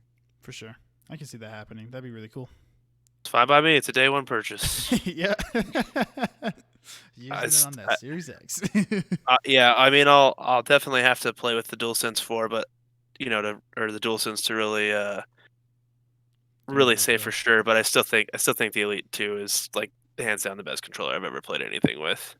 The Elite 2 is really nice. The Elite controllers, they've definitely. Those are the best Xbox controllers besides the 360, in my opinion. I think those are just some premium quality there. Which I would hope. Weirdly enough, like my friend and I, who actually, so I've talked to like a lot of people like him and Jim who have said like once you use an Elite, you can't go back to like a normal controller. And like that's true for a lot of people. Me personally, I don't mind. Like I love using my regular controllers. But my friend was on that same boat with Jim. But when we both use the newer Series X and S controller, which I'll talk more about in the next segment, overall, like I've enjoyed it so much that I don't mind like not going back to the Elite as of right now. I would love to see like an Elite Series 3 form of this controller, but it's moderately impressed me for how like such a small upgrade it is. I don't remember. Does the Elite Series 2 have the new share button? No, that button is actually what changes your controller mapping. Oh, okay. I couldn't remember. I don't know how they're gonna. Profiles. I don't know how they're gonna do that. Yeah, I don't know how they're gonna do that with the Series 3. Like if they're just gonna have two buttons there, or move the button mapping. I don't know what they're gonna put them underneath the start and the back button.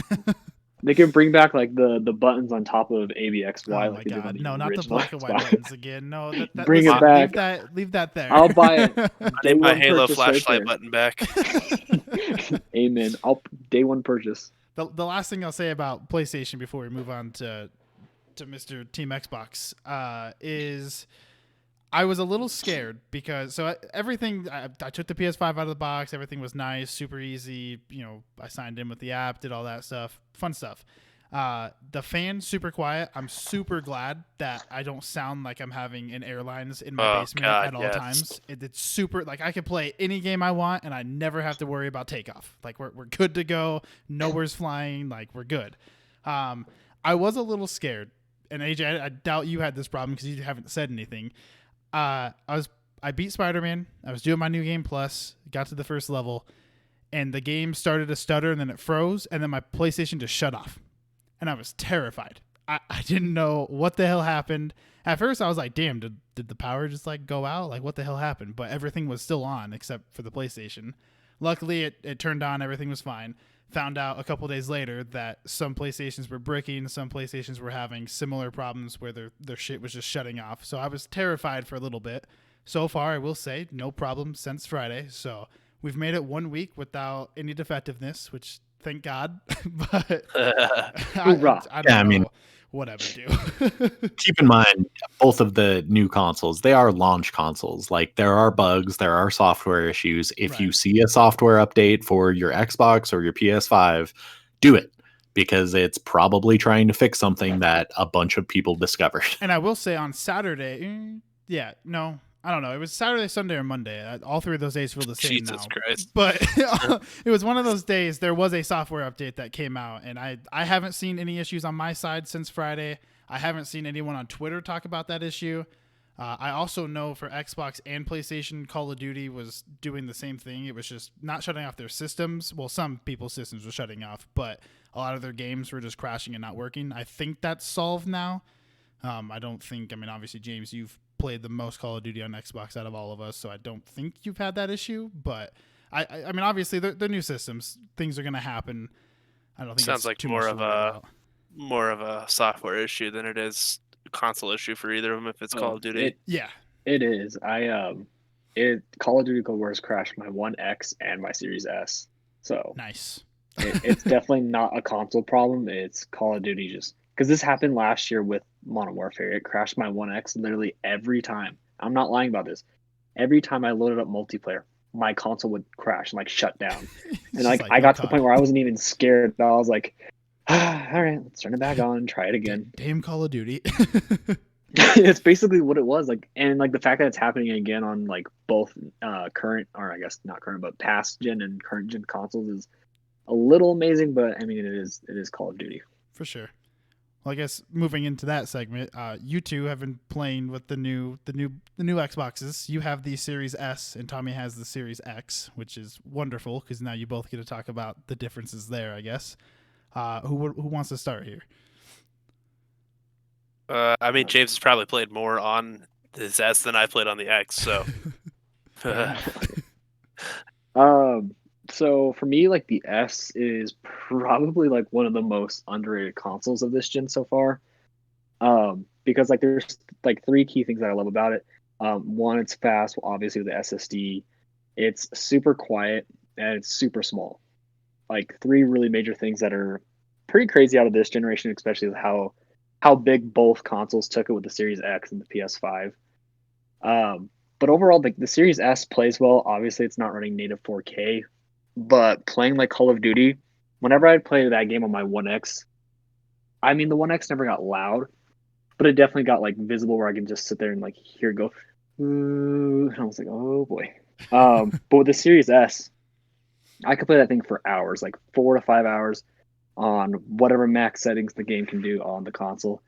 Nothing, not a whisper. I got my ear up to it. I could barely hear like the hardware working, and it was super amazing to like even have that, even especially since the Series S's graphics card is so much weaker than this One X. As far as like bugs though, I haven't hit anything major. Just small things like quick resumes being buggy, screenshots won't load like the perfect image. Nothing too major to where I'm like worried about the console. The biggest thing for me was the controller.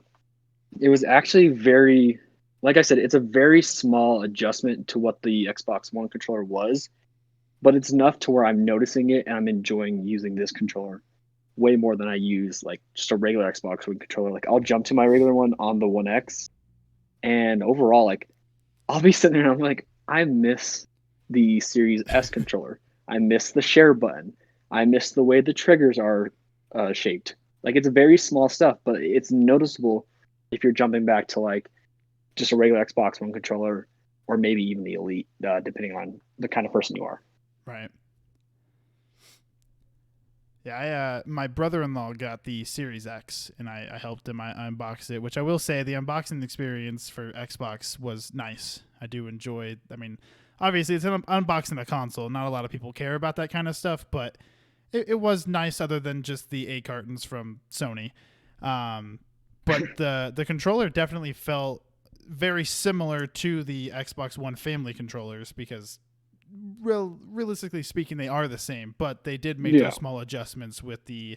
I like the nice little grips on the triggers now. I like the grips that they've kept from the Xbox One S and X controllers on the back of the handles. That's what those are called. And it feels like a really nice controller for sure. I've never really had any problems with Xbox controllers, but I feel like this one feels. It's a small adjustment and it feels really nice. Yeah, and like as far as packaging, the way they did both was really unique because like I mean, the 8 cartons from PlayStation has been normal for both consoles for the past years. You know, you'd open it, take out your accessory stuff, and then you'd reach in there and grab the whole console wrapped in that wrap with the A cartons. But like the Series X and S took like a really cool and unique way where you open up the box and you're immediately presented with the console. Both have like a wrapped around it that says "Power Your Dreams," which is obviously the slogan for the Series X and S. And then as far as setup, if you've used an Xbox before, using the app takes literally like I think it took me 2 minutes to get completely set up to where I can just jump right back into any of my games and as if nothing changed. So like that's one thing I really liked about the Series S so far. I want to know how small it is, like in person, because holding Dude, the Series X for the first time was like, I feel like pictures made it seem kind of big, but it's really not that big of a system. Like, especially compared to the PS5, it is not that big of a system. It's more awkward than it is big. Yeah. That's what she said. But yeah, I mean it's definitely more awkward than I think it is big. I mean, you lay it down and it takes up like way more space than I guess I don't know. It's probably the same width as maybe a 1X and whatnot. It's just such an odd shape. It looks like a log, if you lay it down. I don't really have any impressions on the controller because, quite frankly, I opened it and I threw the accessory box right back into the box and didn't even touch the controller. So, I'll take that controller if you don't want it. $65, James, brand new. Can I use my ticket discount? But like James said, it was a pretty streamlined, setup process. I like that both Sony and Microsoft opted to have like the app setup. It just was like, hey, you've already got this. Instead of trying to type everything out with a damn controller, You're so nice. you just scan the QR code and you're pretty much ready to rock and roll. And I like that on both systems. I think it's kind of cool that they did that and implemented that. I think it'll be a nice little feature for mom and dad trying to set up consoles for their kiddos that already have PlayStation 4 accounts and stuff like that on Christmas and stuff, instead of what was that password that I set 4 years ago or whatever the hell it was. Right. Overall, to put it as plainly as possible, it's basically it's the exact same OS. It's the exact same. I mean, everything is the same as the most recent Xbox One update. I know a lot of people are like super like, oh my god, it's lazy. To be frank, I like it. It works. It's faster on this, obviously, because of the hardware and the improvements there. Um, they kind of just took the "if it's not broken, why fix it" approach. I mean, we all know that it's probably going to change again in 2 years. Probably. It changed like 4 or 5 times over the course of the life of the Xbox One. The 360 changed quite a bit. Right. I mean, and all things considered, nothing from any console ever, in my opinion, will top the Blade system from the 360. But hey, that's just kind of a weird. It's kind of a weird, biased, OG Xbox fanboy kind of thing that I have. I was just gonna say, go back to the blades. Man, yeah. I like the blades. But I mean, I get it. I get the argument of like, hey, it's a new console, why not differentiate? And I just don't. I think that their whole goal this time around is just kind of keeping things consistent across the board. I mean, you look at the accessory, the take they took with accessories, with things being forward compatible. I mean, the OS is the same. I mean, how you access your content is all the same. I like it. I can see where people are like, like you want something like where the PlayStation did something new. I get both arguments. I feel that because they went this route, I feel like the overall product is more polished than the PlayStation was out of the box. And that's obviously going to change as more updates come out. But I think that because they stuck with something that they've already been working on for years, the overall launch quality is better. That's just my opinion, though. The only reason why I'm happy that PlayStation did a new UI is because I really like this new UI more than I like the PS4's UI. To me, it feels a little bit faster and easier to navigate. Oh, I told AJ this. My biggest gripe of PS4 was navigation. Finding anything, it just wasn't intuitive to me. And I just didn't. It's because probably I didn't play anything other than first party titles on it for the most part. But it just felt like a hassle to find anything. Um, and I feel like they've mitigated a lot of that with the new OS on PS5. There's some weird bugs that AJ and I kind of talked about, but I don't think that's anything to really worry about. Obviously, it's a first iteration of a brand new system, Right. so it's obviously going to get improved over time. But I definitely think it's a huge improvement over the PS4's operating system. I just think that it's not quite as polished as the Xbox. But again, the Xbox didn't take any chances really, to put it frankly. They took what what worked last gen and they ran with it. You know what I mean? For sure. I mean, Yeah. to that point though, like for me, the biggest thing is while like everything else might be the same, where I see great improvements on the Xbox is going to be gameplay. Like I said, the Series S stays super cool and super quiet during Call of Duty, and not only that, like I used to take those moments where I play like Call of Duty's campaign, and I usually played on veteran and or realism. And if I died, I would take like that loading screen moment to like calm down, rethink my strategy, and go right back in. I no longer have that time. It's like I die, and I'm like, all right, it's okay. It's like, all right, you're back and keep shooting, and it's like, okay. And like the same thing with like loading up games. Like usually you have that time to like hit start and be like, Scroll okay, on I'm, Twitter. I'm loading up your game. Here's some time to think about what you want to do. Nope, not anymore. It's like 8 to 9 seconds to load a game into like Halo 5, Halo MCC, Call of Duty, like jumping into campaign. It only takes roughly under 10 seconds to even just start campaign. And even like Yeah, booting up into the game is quick. yeah. I think across the board between both of them. I mean, obviously the SSD, the change to SSD is a huge bump for both. Just playing games like Madden, there's a huge, and I think I would say it's like probably just an estimation. I think it's probably like it takes me like a quarter of the time of what it used to take me to get into like a game of Madden, for instance. Um, the quick resume is kind of nice. I just worry like what kind of system resources that eating up. You know, like where's that pulling from moving forward once you get to fully next gen games?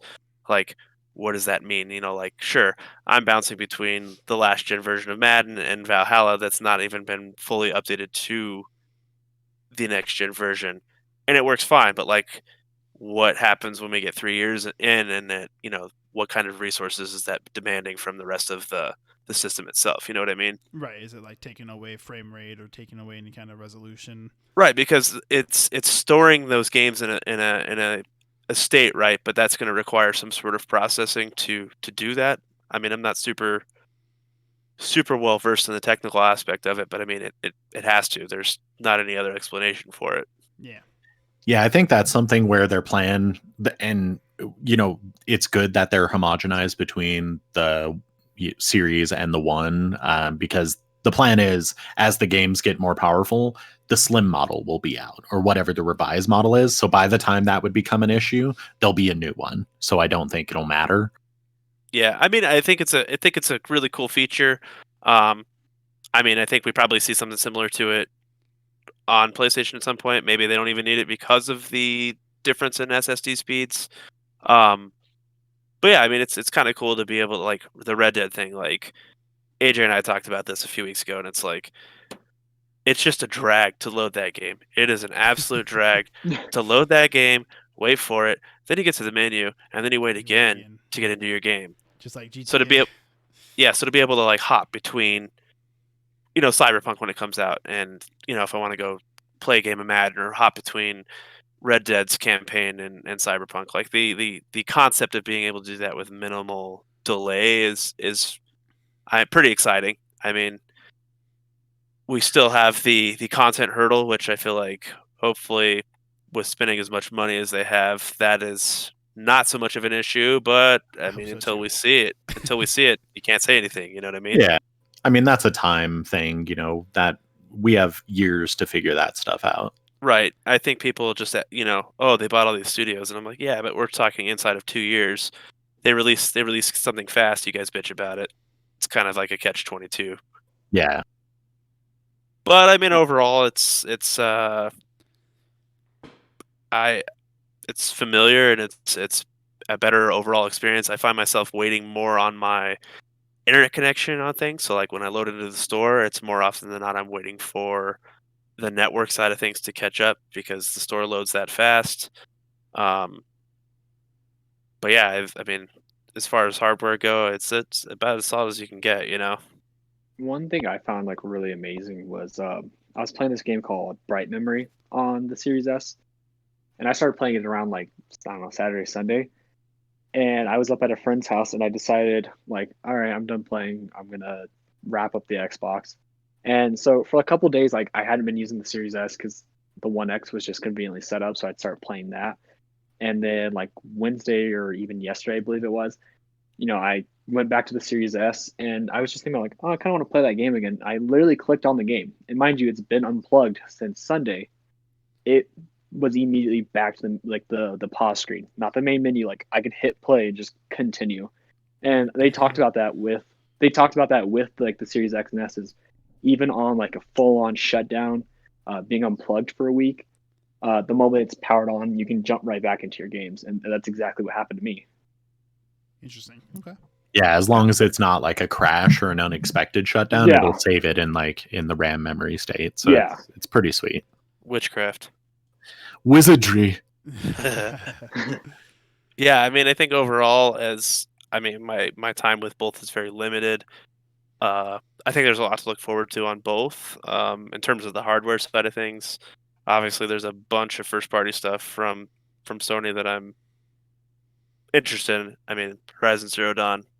I was really hoping Ratchet and Clank would make it out before the end of the year, but Me it's too. probably. I mean, it's obviously probably Q1 of next year. Yeah, they said launch window, so I'm going to assume maybe February. What's launch window? Like, what does Is that that mean? yeah? Is that a launch window? I mean, I would say Yeah. like from release to the end of the year is a launch window, but Right. So maybe January. I don't know. I really want to play that game though. I think that game's gonna be really good. Tommy, we're supposed to be Team Xbox. I'm just kidding. yeah, So but true. James, I'm not like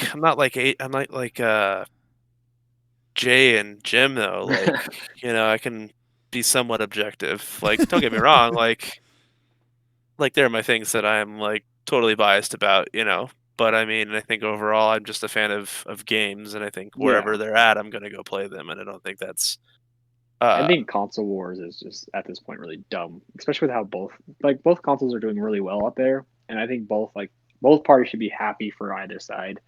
I mean, we had the whole people inventing the whole quote unquote the Xbox is smoking thing when in reality it was just kids People blowing vape vaping. into their Glen. Weirdos, man. Weirdos. Yeah, I don't know. Console war stuff is kind of I don't know. It is what it is. You're gonna have toxic fanboys on either side, so it just kind of And unfortunately, comes it with the will territory. never go away. It will always be Nope. there. Nintendo, PlayStation, PC, Xbox. It's all there. PC Master Race. Yeah. Right on. Any closing thoughts for anyone for systems, games, anything else you guys need to talk about? Can't wait for Cyberpunk. Be here now. I think all of us are just patiently waiting for that fucking beautiful game to come out. Delayed. Just waiting for James? that collector's edition. Dude, I'm still so salty about that, dude. I know. I can't believe they did that too. Yes. Unbelievable.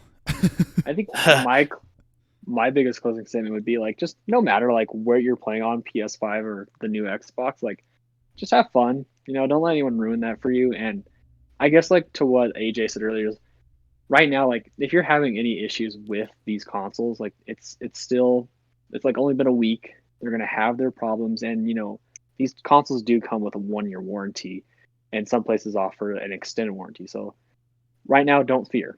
Just if something happens, report it. You're gonna be Just hope covered. that you can get one in the next year to replace your broken right. one. You might have to wait, but if you're on have to wait Xbox, that year. that's easy. Just jump back to your Xbox One if you kept it. If not, well, good luck.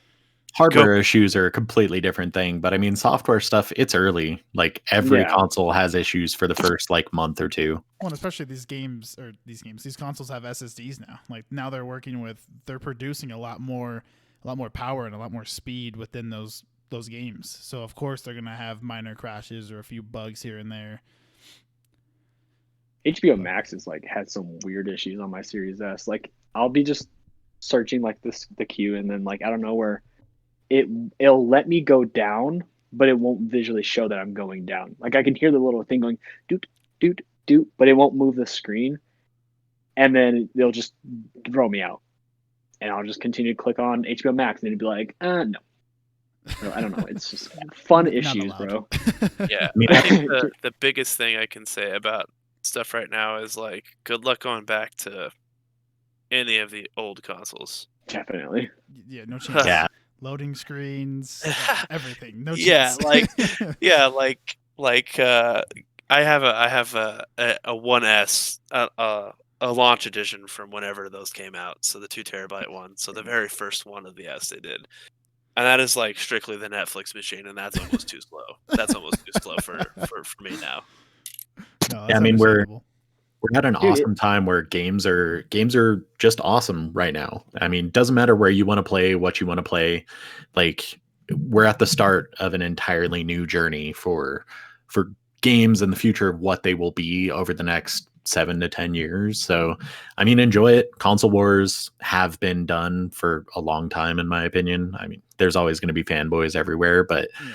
I don't think that's a relevant thing to even talk about unless someone starts making like a big mistake. Like if Microsoft does nothing with these exclusives or these studios that they bought up, yeah, there's a legitimate issue to have.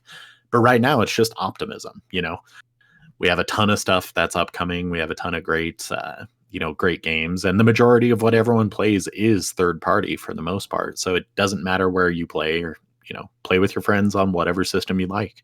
Yeah, I think people forget that the competition like drives the industry. So the stronger both companies are, or even Nintendo, The better it will the be. stronger all three of them are, the better product we get. In the Yeah. end, the better off everybody, like the better product they put out means that the other company has to put out a better product, which us as consumers, we're the ones that benefit from that. Yeah, we win. Yeah. We always win. And I mean, at the end of the day, it's pushing for more, more stuff to be universal, push for crossplay, push for cross progression. Like, these things are no longer, things that we hope will happen. Games are doing it now. They should be expectations.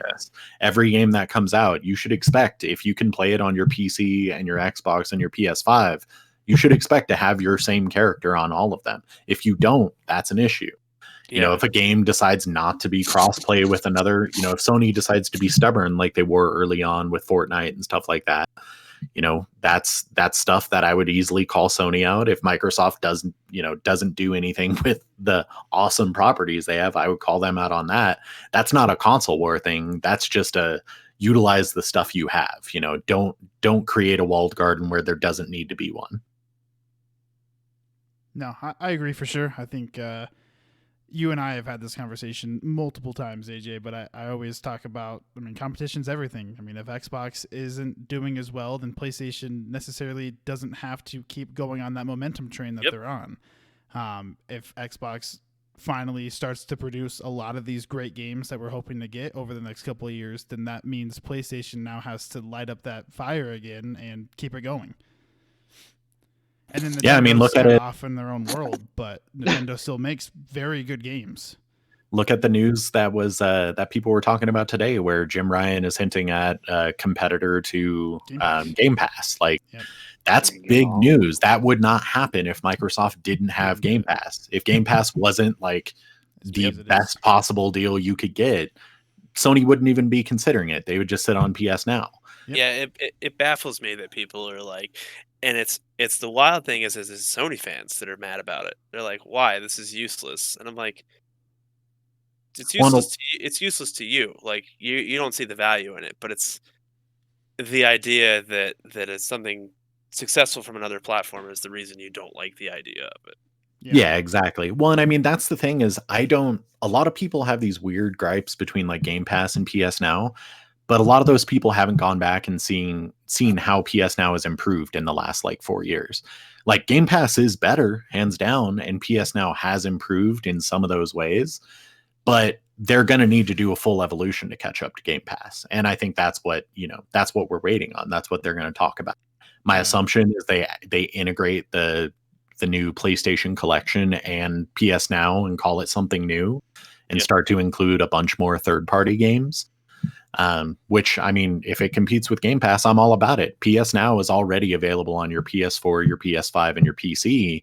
If they just improve the amount of games and the amount of studios involved, and I can have PS Now or whatever they call the new one and Game Pass whenever I want, I'm only winning in that situation. Why wouldn't I want that? I see no problem at that point. It's like you're bitching about value at that point, and you sound like an idiot.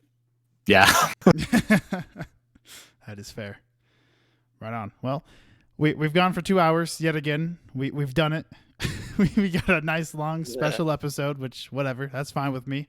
I enjoy talking to everyone. So the next time everyone hears from Final Boss will be hopefully this weekend. You'll be hearing from probably just me for some announcement stuff, because December, if everything goes right and, Cyberpunk, fucking delay again. If everything goes according to plan, December should be a really fun and busy month for Final Boss. But that will be for next time. So later this week, expect some updates and some announcements for some cool stuff I got working on. And I want to thank Tommy, James, and AJ yet again for coming on. It's been a fun show. So enjoy talking to all of you guys. And yeah, we'll see you guys on the next one. Have a good night, everyone. Later. Oh boy.